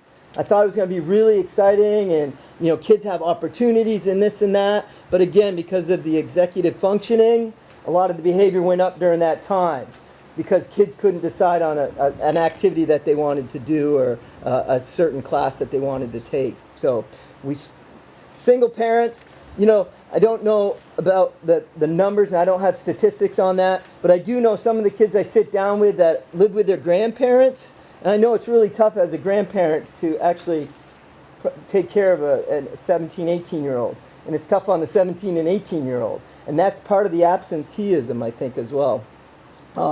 One problem is this past year, Marianne Ralph was our SAP officer, and she was here for 3 weeks, and she made such a huge difference. Kids were so excited. You could see them starting to get to classes. Their emotional, social stuff was starting to come, and then Marianne had to leave, and we found nobody after that. And that was really difficult. And I know Shane and I felt that burden because now kids were coming to us, and we're not really SAP counselors. We're not counselors anyways. We're just good people that love our kids, but we weren't able to help them. So And then the increase in anxiety and depression, and that's part of the reason that people are absent, I think, a lot of the time. Because again, they're anxious about school. And we always talk about being anxious. It's okay to be anxious. I'm anxious to talk in front of you right now. It's okay. You just got to get over that hump. So some solutions, because we're solution-based. Like, these numbers are not good, and we can't continue with that. So we are getting professional development this year from Danielle Kent, and also from Joelle Van Lent on executive functioning and how to help support these kids. Homeschool coordinator, we hired somebody this year. I've knocked on a few doors and tried to get kids coming back, call and call and call. And now we have somebody to help that. Again, 67 students missed over 17 days. Hopefully that'll help. A new schedule for next year, so that fourth period, a little free time where there's a lot of issues in the discipline will be taken care of. Hopefully we'll get an SAP counselor because it's needed. And then BEST, Jamie mentioned it earlier, we're going to BEST next week and for restorative practices for our summer work. So that's my report. Any questions? Questions? Yeah. I noticed that skipping is pretty high. And what are kids doing? Are they just in the library or do they leave campus? No, Do you know what they're doing? they don't leave campus. They sometimes will go to another class without reporting it, and then the teacher's like, where are you supposed to be? And they say study hall, and they're like, oh, well, we can do work. They don't feel comfortable in that other class. So it's, or they're in the gym often. So they're in the building, but yeah, and skipping is, if they're 3 minutes late, it's considered skipping. Okay, thanks. I do remember there was a big kind of drop in behaviors last year, and now it's kind of gone back up. So it'd be interesting to see, and I briefly looked back to the previous one, but it looks like it's kind of back to the previous where it level was. almost. Yeah. Yeah, it seemed, I guess I did seem like a lot of it was adding skipping, and that wasn't really a thing that was in the previous ones. Was skipping not happening, or is it just increased significantly? Like the 9th grade classes seem to, I don't know what happened. I don't know why they feel like, some of them just feel like they don't have to go for whatever reason. And so one of the rules we have is you got to be in on time. So when the bell rings, they're there. You got to get a late pass. And then sometimes what happens is instead of getting a late pass, they just say, I'm not going back. And then the first 20 minutes in class, you have to be locked in for that class. I think a lot of learning goes on in the first 20 minutes of a class or a practice or a game or a conference, or you learn so much in that first 20 minutes. So we really feel that's an important thing. And I guess the other thing I would ask is, have you guys, if you're seeing the 9th graders coming in with a lack of executive functioning, like have you talked with Pierre about what you need them doing at the middle school? And I know Shane Oaks is working with the middle school as well. Yeah. But if you look at our data report, the FastBridge data report, we have an increase from the fall to the spring. So that's kind of exciting, both in math and ELA. Yeah. So when you look at that, the behavior report, and then look at that, there's some good stuff going on still in learning.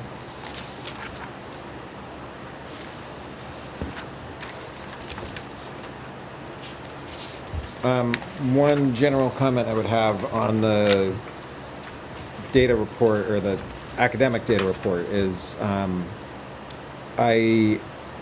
like this format's just a little different than we had last time. It would be nice if we could get a kind of consistent format for these data reports. One thing that I thought was helpful last time was seeing the progress. I forget if it was between the fall and the winter, or the previous year's progress, but there was a thing that showed where we were, like how much they gained, and I think it was between in the period, like how much they gained relative to expectations. So in the winter report, we had that from the fall to the winter, how much did we gain relative to expectations? And I thought that was really helpful to see, are we catching up or falling behind or maintaining? So I'd really like to see that back in. Oh, did you see this page? Right, no, so that shows kind of the state of where we're at right now. Yeah. But it doesn't kind of show trends, you know, like like how were we, yeah, no, that does show, Fall yes, 22 yes. to winter 23. Yes, no, that was useful. Yeah, no, the other one had it broken down by class, and, you know, I don't know, I just thought that the last report was a little more laid out, a little better, and a little more useful, I thought.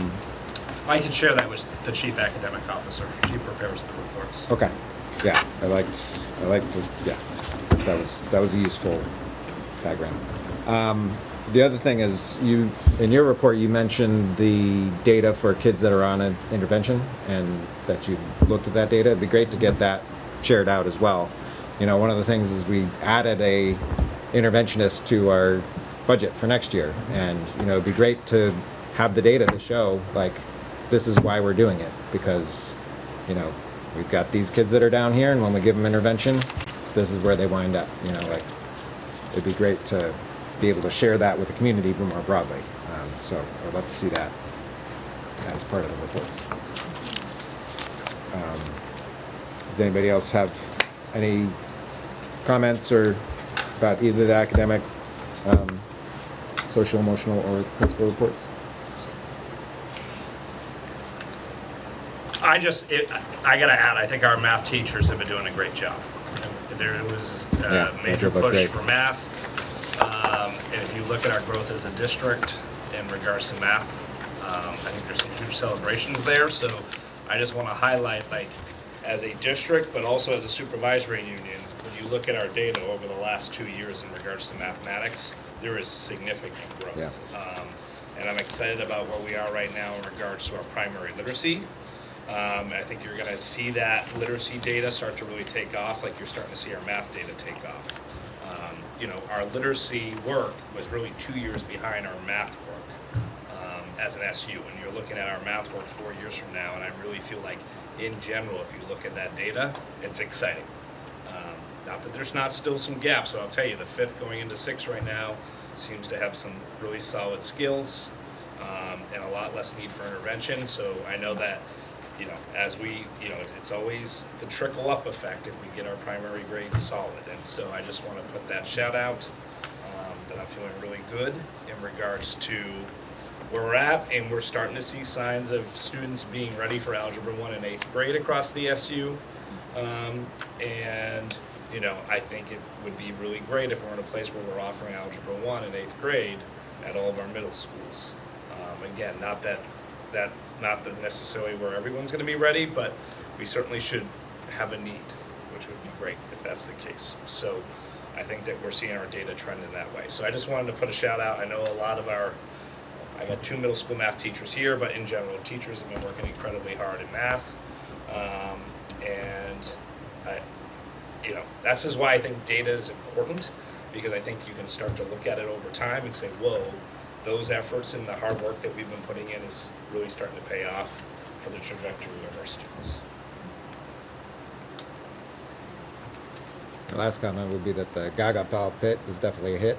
I can say that from our... Might increase some of our behavior. I know. I was going to say, the next project needs to be like an automated referee or something. It may not be my favorite all the time. Yep. Okay. Well, thank you very much for that. We're on to business manager, Tara. Good evening, everyone. You have my report. It outlines what's happening in the business office during the month of June. It's extremely busy, closing out fiscal year 24 and gearing up for fiscal year 25. So I'll answer any questions anyone may have. Okay. The next is the policy committee, looking at the first reading of the F10 investment policy. So we're just doing the first reading. So I think the changes that were made to this were mainly to clarify the preservation of principle, exactly what that entails, and then also putting a carve out for if somebody, you know, gives scholarship money or something that they want invested in a more high risk manner, this has an exemption for that, where it can be invested however whoever donated it originally would like it to be invested. So if you haven't gotten a chance to look it over and give any comments you have to Rodney or Jamie. Do you have anything you want to add? Just so everybody knows, the investment policy is the money that the school has, they can invest it and earn interest on it until then it's a short-term investment. They can take it back out when they need it for whatever. So it's just basically the money that we get. Yeah. Can earn a little bit while it's sitting around. It goes into a secure investment. Okay. Any comments or questions about the investment policy? Okay. Then the community engagement task force updates. Do you wanna talk about that? Yeah. Surveys went out to students and faculty and families and community. Well, those ones haven't gone out yet. Oh, the community one hasn't yet. Right. Nor is the family. We're working on the family one now. But to see how people are feeling about the merger. It's been 5 years, and this was our checkup time, and those results will be in who knows when. I think the goal is to have them ready in September. Okay. So we've done this. We had to rush to get the survey for the students done before school got out, and want to do the same thing for the teachers. So those surveys got out. We're taking a little more time with the family one to get that all ready.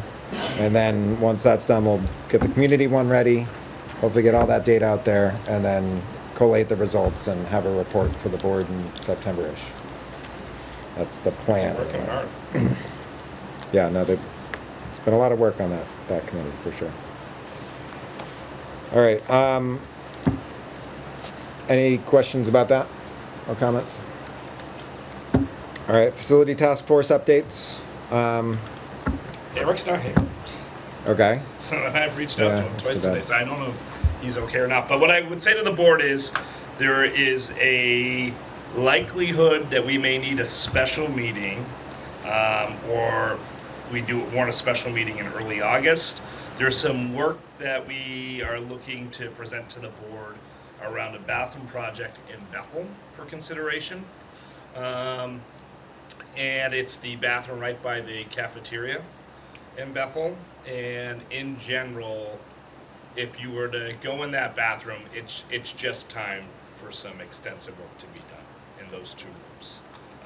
Meaning flooring, plumbing, things of that nature that we have concerns about. And so we were looking to get a quote and present the board a possible proposal tonight, but EI was not able to join us tonight. It's the first time that they've stood us up ever since we started working with them, but it happened. So I apologize about that, but know that the facility task force is scheduled to meet tomorrow with them again. I'm wondering if that's how they got confused. Is that Oh, right. we're scheduled for tomorrow afternoon in Bethel, and I think maybe they thought our meeting was the following Tuesday after that meeting. So we'll have our facility task force meeting tomorrow, and then we very well may need even possibly like a quick special meeting here in the next week or two if they have a solid plan that the facility task force feels like we should be moving forward for board consideration. Well, did you describe what the approval would be needed for? The bathroom issue? Yeah, so it would be redoing those those bathrooms that both middle and the elementary use by the kitchen. We're concerned about plumbing, possible leaking between the walls, and we've got some floor popping up, which we're worried about is water damage from leaking between the walls. So it would be to replace the plumbing in those bathrooms, redo the floor, redo some fixtures that need to be replaced that are quite old, and then essentially painting of the walls. So we're meeting in Bethel tomorrow as a facility task force to talk about that, but to also to continue the conversation around the 9.1 agenda item as well. So just know that we may be emailing saying we feel like we got a solid plan to address this Bethel project, and we might just need a special board meeting to talk about that.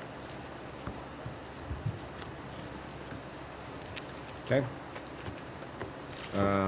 All right, and then kind of similarly related, the next discussion item is the Performing Arts Center and security upgrades. So, yeah, we were gonna have EEI kind of give an update on what they're planning on having more solid numbers. I think in August was when they July. were. July and We're gonna August, meet in yeah. July too.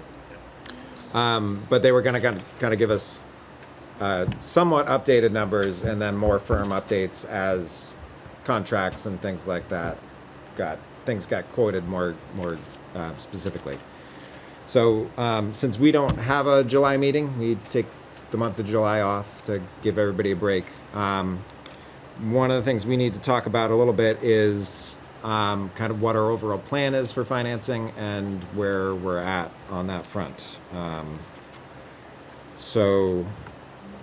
I guess the most recent update that we have was that the 5.3 million for the That was overall if project? we did everything. If we did everything, right. Yeah. So I guess we should have a little bit of a discussion about, look at our building reserve funds, how much of those we'd like to commit to the project, how much fundraising we currently have, which, do you have those numbers? It's approximately 750. 750? Okay. And then, how much we'd want to do from a bond. So there's kind of those three pots, and we need to start thinking about how much we'd like to ask for from the bond versus, building reserve, and how much we want to keep in the building reserve for things like this Bethel bathroom that we wind up needing it for. So I should have had this number on hand, but the current building reserve fund balance, Terry, do you have the current building reserve fund balance? Could you get that quickly? Thanks. And by everything, just to remind the board, I mean, the scope of the project is the Performing Arts Center, right? Mhm. It's redoing this secure entrance in the back of the high school, so that where our students and faculty enter for the high school, that would be a refinished entrance that's also secured, meaning that you could buzz in and out throughout the day, right? It also is redoing the middle school entrance to make it so that it's a double entry point, so that you would be buzzed in and then buzzed in a second set of doors. Same with the elementary entrance at Bethel as well. Okay, that Bethel elementary entrance would be such that you would be buzzed in, put into area where you're greeted, right, and then buzzed in again, so that we would have two sets of entries when you're coming into the building. So that's part of the plan. It's also dehumidification in this space. It's not air conditioning, but it's lowering the humidity so that we have a space where if we're coming together like tonight, but also like when we're hosting things throughout the summer, Also that we would ventilation. have it. And there's no current right now. There's one little vent over there. That's all we have for outside air that comes in. So this It's a good night to solve space in ventilation. has not had as much fresh air as one would like. We talked about, and it's something that the facility task force talked about not tackling during this project, is possibly not tackling ventilation into the cafeteria. And one of the reasons we talked about that is that when they analyzed originally the base point air quality in there wasn't a concern. I think a big part of that is that we don't have students there a lot, and we keep the doors open to the cafeteria, right? And so that was gonna be a big chunk of money. And so there was talk about focusing on the ventilation here and possibly not doing that ventilation. So that is one of the things as a board that when you get those prices in August, you're gonna need to talk about. Do you wanna include the cafeteria or not? But it was about, the difference was about $600,000.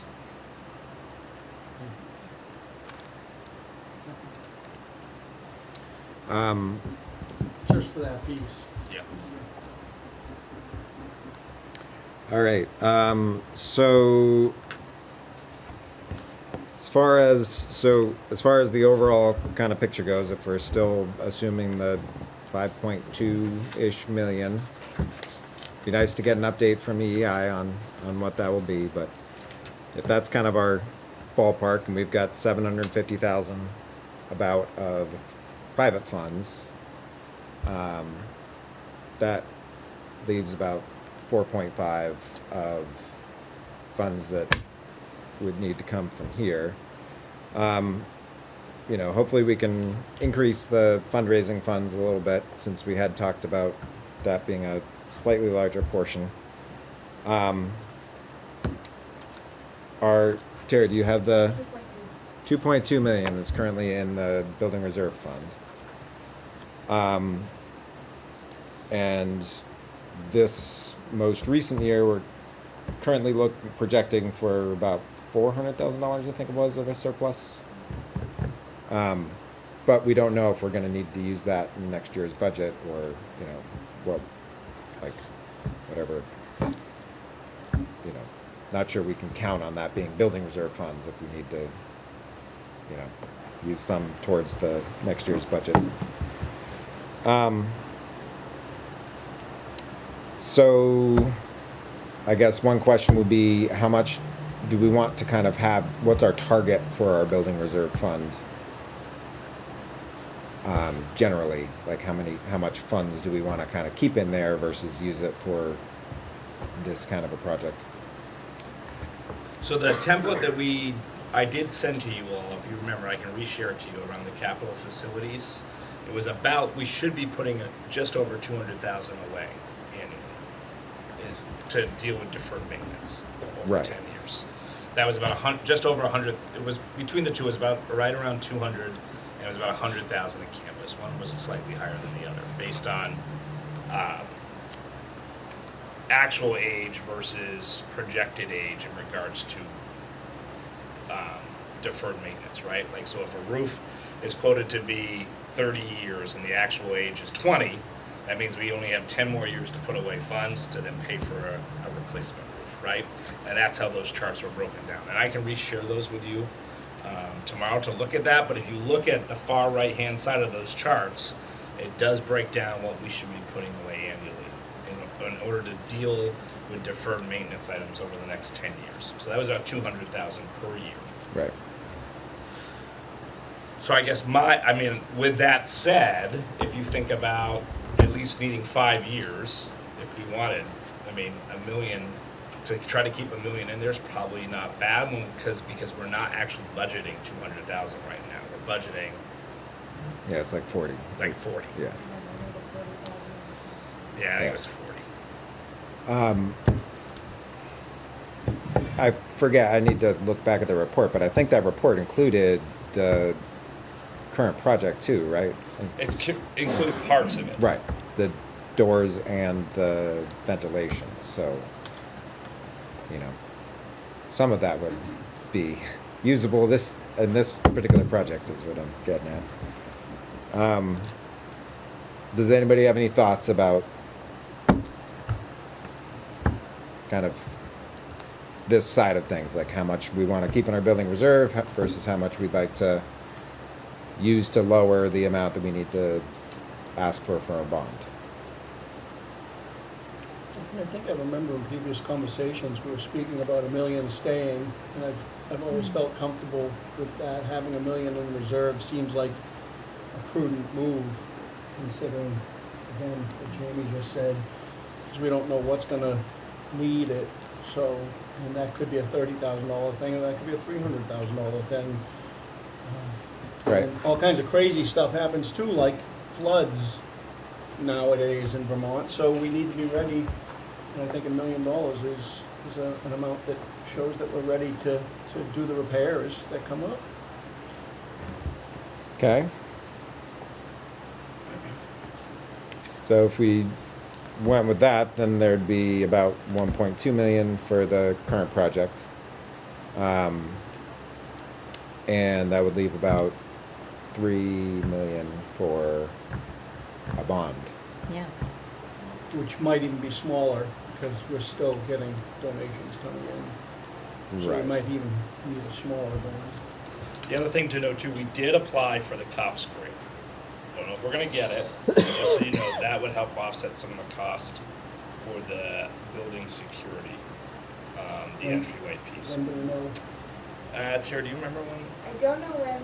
I don't think we'll but find out until. We just submitted the grant. Yeah, I so- think it's before we go Yeah. to bond. So, okay, but It'll- that was, if I that was remember what I right, was really I think the thinking. turnaround was by August. Yeah, I So wanna we'll say- know I don't before we remember have to go to specific date, bond. But I think it was by the August board meeting, we should have had some indication. So just so you know, that's 500,000 over 3 years though.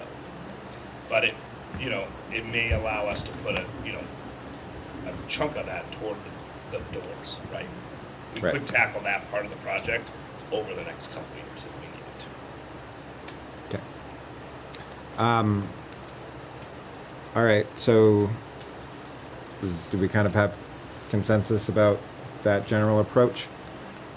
So I think the facilities task force is planning on meeting a couple times over the next few weeks to kind of hammer down some of the details and get more firm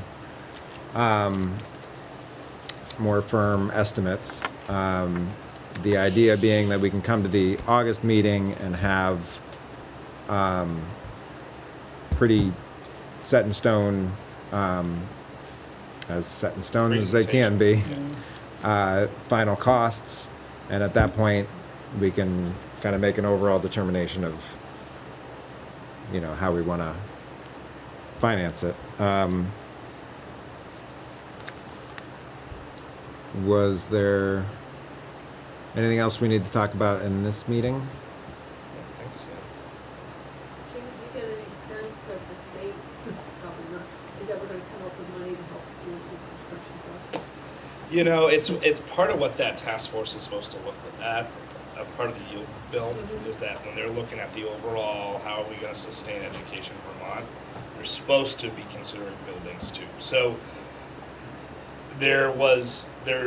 one of the things that they have said, it's somewhere written in that bill, is that if schools were to go over the excess spending threshold, that those penalty dollars would go into a fund that was set aside for school construction. That is nowhere enough, right, to deal with school construction aid. And, I would say to you, if you listen to them talk, their priority number one is still trying to figure out how to fund PCB remediation, because that was not paused. And so right now, any funds that they get in that school construction aid, number one priority would be to remediate that. And then what they were really going to look at is trying to prioritize funding districts that looked at possibly closing multiple buildings to redo campuses around school consolidation. That's what the report that the committee delivered to the legislature said they should be prioritizing. But they have not set any funding mechanism outside of that excess spending at this point, and they haven't even talked about what the criteria would be. That was coming out of a report that came out in December. They had a task force, and that task force based a lot of their reports off of Rhode Island, and the state of Rhode Island prioritized consolidated regional districts, and they gave money to districts that did that. One of the things in the back of my mind is the publicity surrounding the Woodstock High School and how it's decrepit and it needs to be totally replaced. And I'm thinking and I'm hoping, we have an old school, it's gotta be as old or older than the Woodstock School. And I think patting the previous school boards on the back, but I think the school boards have done a good No, they job have. trying to maintain this Reports are building good. so that we're not in a position where we've got to go raise the building.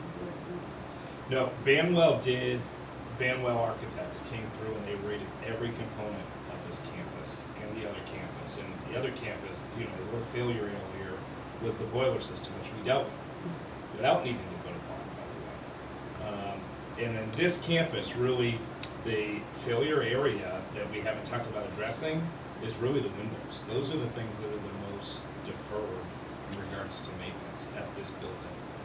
So no, I would say that no, we've done a really good job.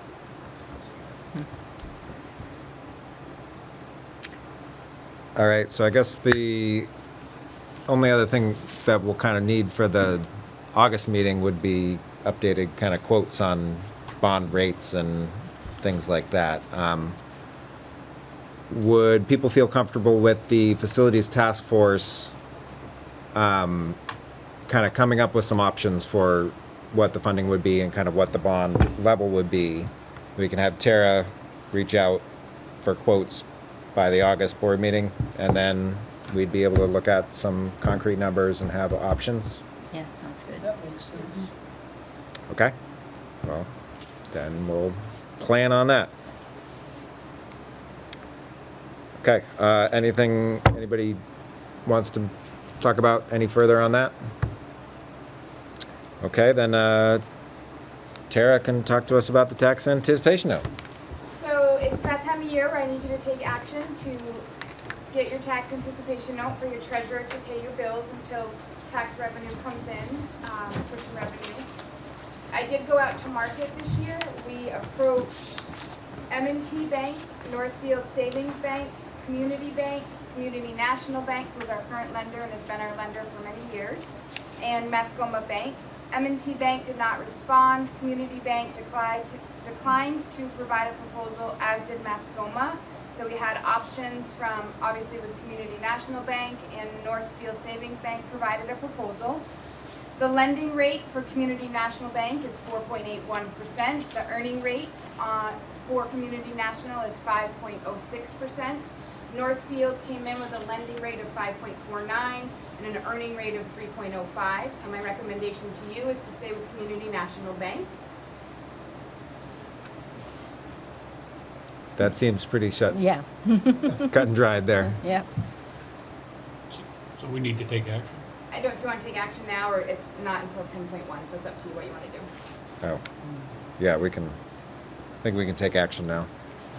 So I would need a motion from you, if you so please, to approve the fiscal year 24-25 tax anticipation note for Community National Bank in the amount of $1,894,877, and to further approve the signing of the non-arbitrage and use of proceeds certificate, arbitrage certificate, resolution, and note to be executed by the board and the school district treasurer. So moved. You have to say everything she said. Yeah. Well, we'll need that for the minutes, though. Yeah, can you, yeah, we'll get that from you for the minutes later. Okay, is there any discussion on, or do I hear a second on the motion? Yeah, Peggy did. Okay, Peggy seconds. Okay. Is there any discussion on the motion? All right, all in favor, say aye. Aye. Aye. Any opposed?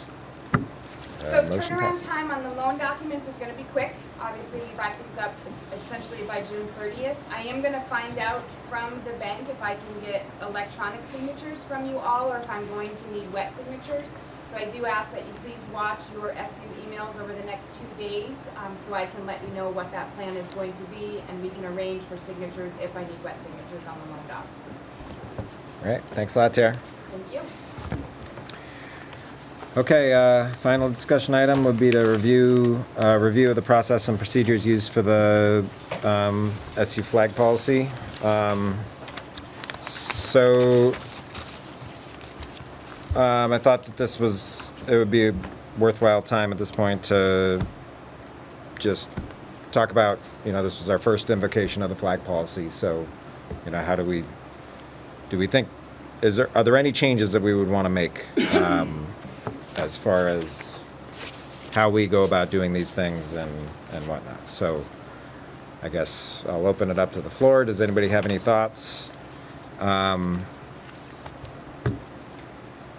I do. Okay, have go some ahead. thoughts. In regard to this, I believe that the flag policy covers everything that we need it to cover right now. I believe that it did its job, and I'm still confident in our decision earlier. I don't think anything needs to be added or subtracted from it right now. I think that this flag policy would cover other flags as well as the flag that was put up. And I think it covers the things that we need to be protected from, and that it outlines which flags aren't good to be displayed at our location. And of course, the policy still lets everybody know that it's discretionary at so many levels. The students have to ask, the staff have to support it, and then we have to approve it. So I think it's a good policy, and I don't think there's really much that we need to do. Okay, anybody else? One thing I do think would be useful to clarify. So one thing is that this policy does say that, you know, that each district needs to adopt a policy. We adopted this policy, but, you know, we might look to adopt some more specific language on a few things. And one thing I think that would be useful is we kind of got the flag request from both campuses all at once. And I think it would be useful to have it specified that each campus is kind of individual, you know, and so, like, if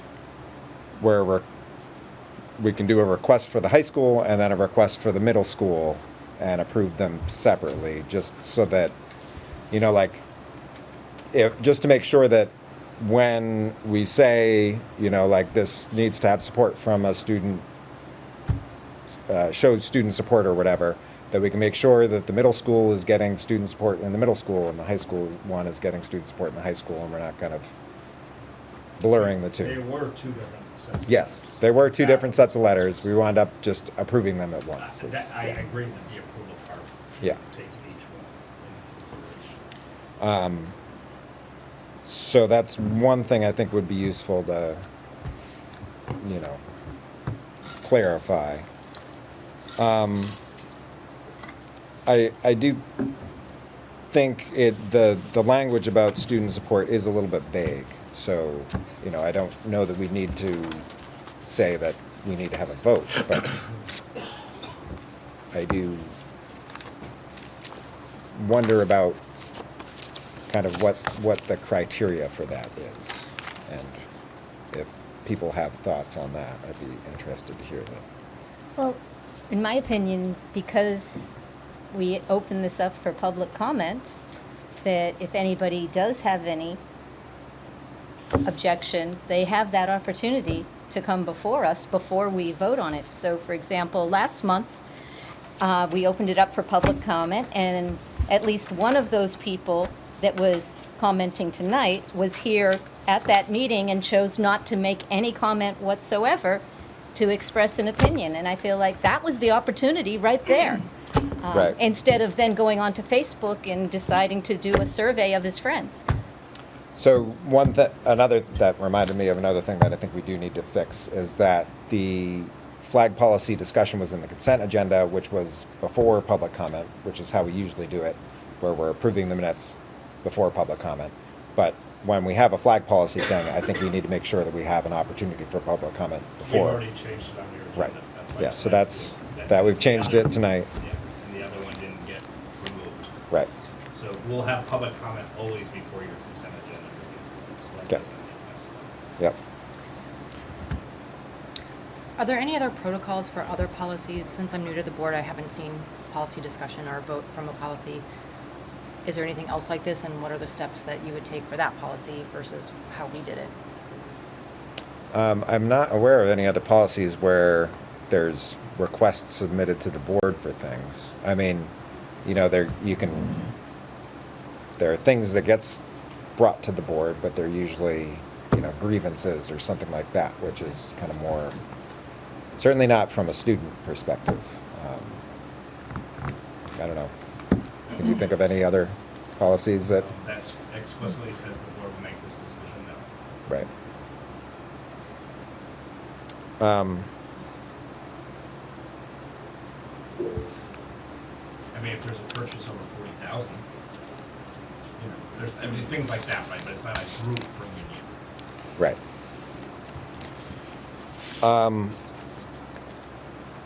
So I know that this happened for this request in that there was notification to the students that people would be coming and speaking to the board. It might be worthwhile putting it into the whatever policy that in addition to there being students that support it, that the whole of the student body was informed that this would be happening, or that there would be discussion at the board meeting, so that if there are students that have an issue, they can come and oppose it. Or, one of the reasons why I think it's worthwhile to have a, student-driven flags is that it, I think we've seen demonstrated in the discussion around this from the adult level is that it's important that we can have these conversations respectfully and be able to, discuss these somewhat, at times, difficult topics, and clearly we're not doing that well at the adult level. And it would be great to be able to have this, kids learning how to have a discussion about, if somebody's feeling uncomfortable, they should be able to come out to a parent or a teacher and find out, have that whatever objections they have respected as well, and have the difficult conversations about why do I feel like we want this flag and why do we feel like we don't want this flag, and have that kind of happen at the school level before it gets to the board level. And again, I think it's important that this happens for the students. I'm not sure that we need it for the parents or not parents, but the so I think something that would kind of not require, but encourage that kind of a conversation happening before it comes to us, to make sure that all students are informed, that there's a place that they can bring comments or whatever, and some way, I'm not sure. Those are my thoughts. So, does anybody have any comments? I may be about that? seeing this from my own perspective, but I feel like there was significant kids that knew about it, staff and kids. They didn't need to speak last month because they didn't need to defend their position, and we saw what was written and we passed it through. I know that there was at least 3 students in attendance last month, and that is an astronomical attendance for high school students coming to one of these boring meetings. I also know that many people took the time, and we had decent attendance for what attendance is worth last month at that meeting. And one of the people who had a problem with it was at that meeting and chose to stay quiet until they could collect themselves and begin a strategy. Other than that, the fact that this is a problem at this level, I believe is a fiction concocted by out-of-town people who are agent provocateurs. And I am very much against what has happened. I have no problem saying I'm proud of my decision, and I hope that we continue going forward to do this. But I think that everything that was done was proper. We can add, I have no problem with what you're saying about adding each request being individualized to location. That makes perfect sense. But the heart of the matter is, I believe the core of this, we've done the right thing, and I think we should keep doing the right thing. Yeah, no, I agree with that, and I saw some documentation about that, there was an email out about this to the whole middle school, and, so I think that this happened. It's just, I think that it should be in the policy that it should happen, so that if there is something in the future, it's, part of the thing is that's frustrating here is that you see on Facebook, or other places, like people saying, well, this was all, like kind of misrepresenting what happened. And the more we can explicitly say these are the steps that need to happen, then, you can't say, well, nobody, like, it minimizes it's not like people can't still say it, but, it helps cover that case where people are saying, well, it's just a minority that did it without everybody knowing about it. It's like, well, no, it's in the policy that everybody has to know about it before something happens. So, and we should dial down as much as possible, but this dialing down and this constant assault on us to be getting every little thing covered by these agent provocateurs who want to come at us from angles is wearying. They are just doing this for the sake of trying to wear down our resolve in doing the right thing. And I'm disappointed in them, frankly, as community members. I don't know. I guess I've said enough. just to see, there's somebody who's raised their hand. I'm just going to say that we're going to have public comments after this. So once we're done with discussion, we'll open it up to public. All right. Does anybody else have anything you want to say on this topic? Okay. For the things that we mentioned, would it make sense to kind of have our own district flag policy that kind of has those couple of things added to this policy? Would people be interested in doing that? Do we want to just keep it exactly as it is? What do you guys think as far as next steps? I think the question we need to answer is there enough things that we don't have included to include, or is there enough things that need to be changed to cut off and make a separate policy? Is there enough work to be done that we need to put the effort into crafting a second policy, or could we just accept the policy as it's written with an addendum such as the one you were talking about, and then, we don't have to start from scratch. I really don't. Right. No, I agree. Maybe we could adopt, as the districts, the policy with addendum A. Each location will have to submit their own requests per location.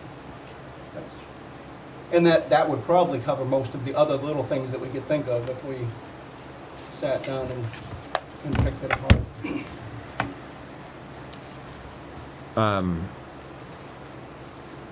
Okay. Are there any other things that people feel like would be useful for addendums or anything along those lines? Well, you were saying about making sure that all of the stakeholders, or at least all of the school community, is aware of this. I think we have a flag here that's on a separate flagpole, and the one in Bethel is on a separate flagpole. Am I correct? It's on the Vermont State flagpole. flagpole. Under the Vermont State, which is allowed. But it's on one pole. And this one's on separate. Okay. You wouldn't fly that underneath this flag. No. What I was wondering is if we could appease any of these people, and I'm not hopeful, by saying that we'll install a secondary pole and flags other than the United States flag and the Vermont flag will fly from the secondary pole. I think that's about as reasonable as we could be, because then you're keeping a place of honor for the United States flag and the state flag, but you're also representing the flag policy that was asked for and delivered by the students. So that might be something that we can put in there. I think that's worthwhile. Oh. He's on it. Okay. I guess we can draft an addendum to the policy that we can look at for next meeting in August, I guess. All right. Does anybody have anything else they want to add on this topic, or should we move on to public comments this time? Okay. Public comment. Is there anybody who would like to speak from the public at this time? Yeah, go ahead. So we've got microphones. Would you mind moving that over?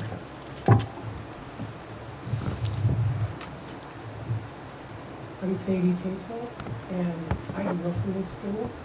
I went all my life to this school, and my feeling is the whole time I've ever been here, there's always been a town vote, where if there was something that bothered people or people wanted, we all got together and we voted whether we wanted it or not. I feel that there was not enough knowledge for everybody in this town to know that those flags are going up. All of a sudden they appear, and then you hear talk. And I get that it should be fair to everybody, but you need to have a vote so that they're not coming at all of you. Instead, we've all voted it in, or did not vote it in, as a community. I don't think there was enough knowledge out there. People didn't come to your meeting because a lot of people didn't know what was going on. A lot of times people work and they have a life and they don't come because they get tired and busy just like you guys. I get you guys are very busy people and I get you guys try hard.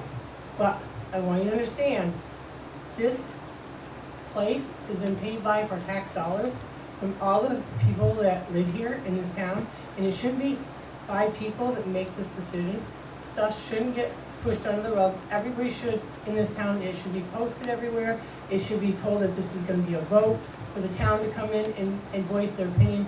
And if you guys get it to pass, then you get to pass on a legal way. If you guys get it not to pass, then you know how your town is feeling, whether they want it or not. And then that relieves the board from getting directed at.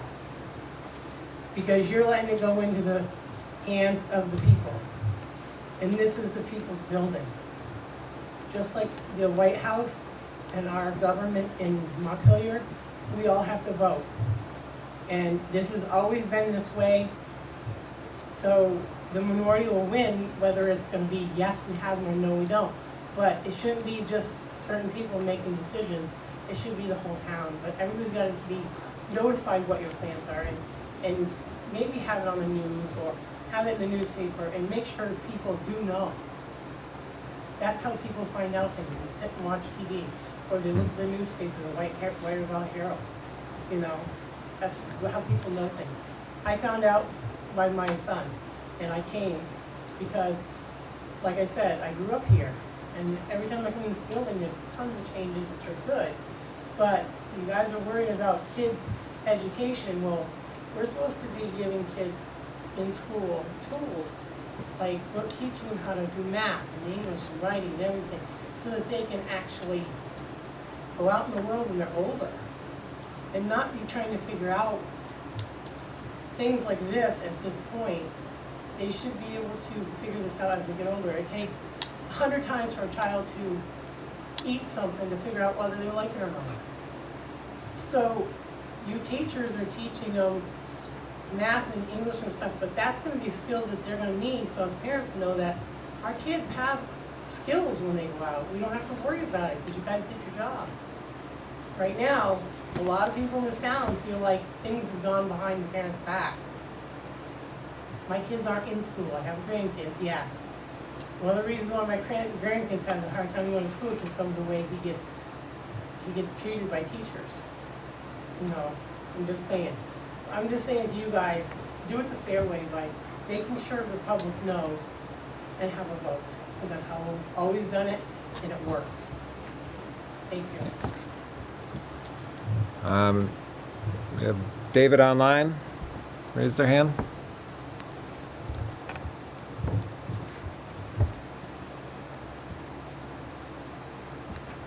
All right, Shannon.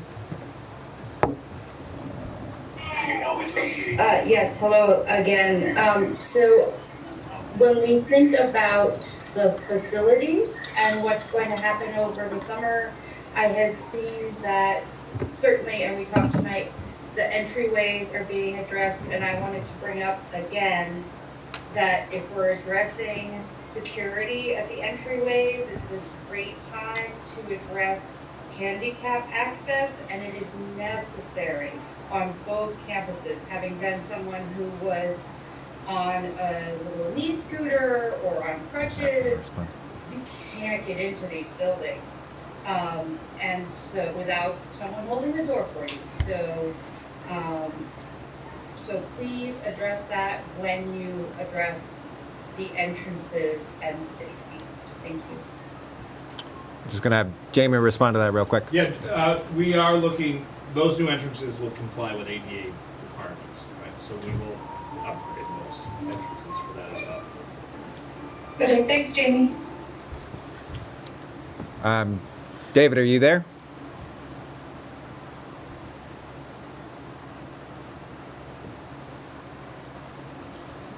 Okay, well, when you're, is there anybody else who would like to make public comment?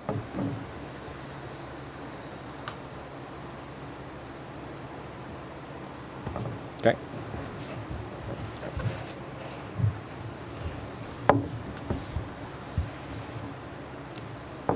Yeah, Joe Strain again, Bethel. I just wanted to say that education is broader than math and science and civics and history, that exposure to other people's perspectives and exposure to other people's viewpoints broadens a student's knowledge of the world and broadens their horizons in a way that makes them more capable of experiencing the world once they get out of school. And simply saying that these are the finite subject matters that students should learn in school ignores every other aspect of their lives. By exposing them to other perspectives, we make students who are better citizens because they have a broader knowledge of the world. That's all I have to say. All right, David, did you raise your hand again? I think he left. Oh, he left. Okay, never mind. All right. Anybody else? Public comment.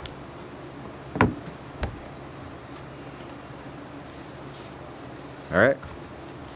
Then, Jamie, do we have any new hires or resignations? Oh my goodness.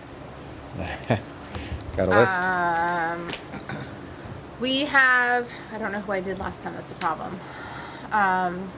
We have a new kindergarten teacher in Bethel, Maya Brown, who's just recently hired.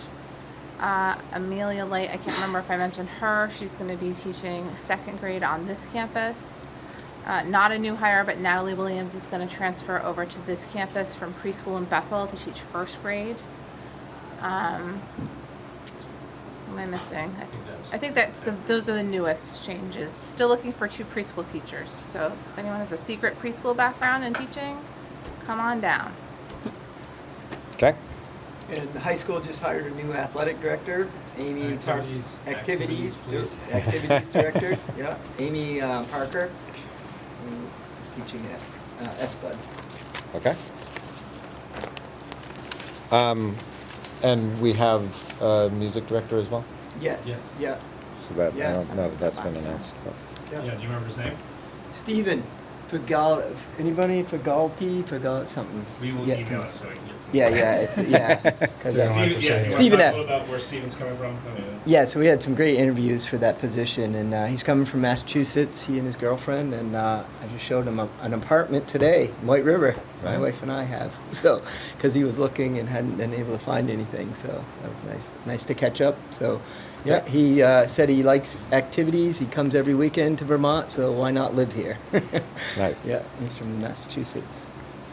I gotta say, like, I interview every finalist comes to me before we move forward for hire, and I gotta say that it was a really nice interview with Steve. I know some folks were really worried about filling that position. I think we were exceptionally lucky to have Mr. Pauly with us for the last several years.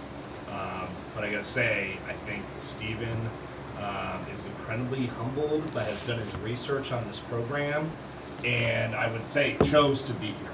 Like, it was clear to me that this candidate chose to come to White River Valley. He had been toying with moving to Vermont for quite some time and chose this position because of the quality of programming we're able to offer in the performing arts. So he is eyes wide open to what he's walking into, and I think incredibly excited. My granddaughter will be very.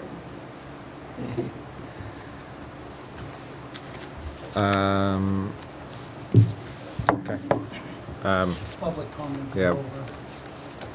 Over. We can let Chris speak. Okay. Go ahead. That is big. What? Oh, that's David? Oh, okay. Go ahead. Looks like Chris. Yes, that was David, apparently, that was trying to, I don't know. Anyway, Chris, if you would like to make a comment, go ahead. Yeah, so I'd like to make a comment. So I wanted some clarification on Ed. Both Ed and Nancy had some comments that were made when we were talking about the flag policy in regards to a student was there and was there again tonight that could have said something that didn't. And who was that? Who are you referring to? I did not say a student.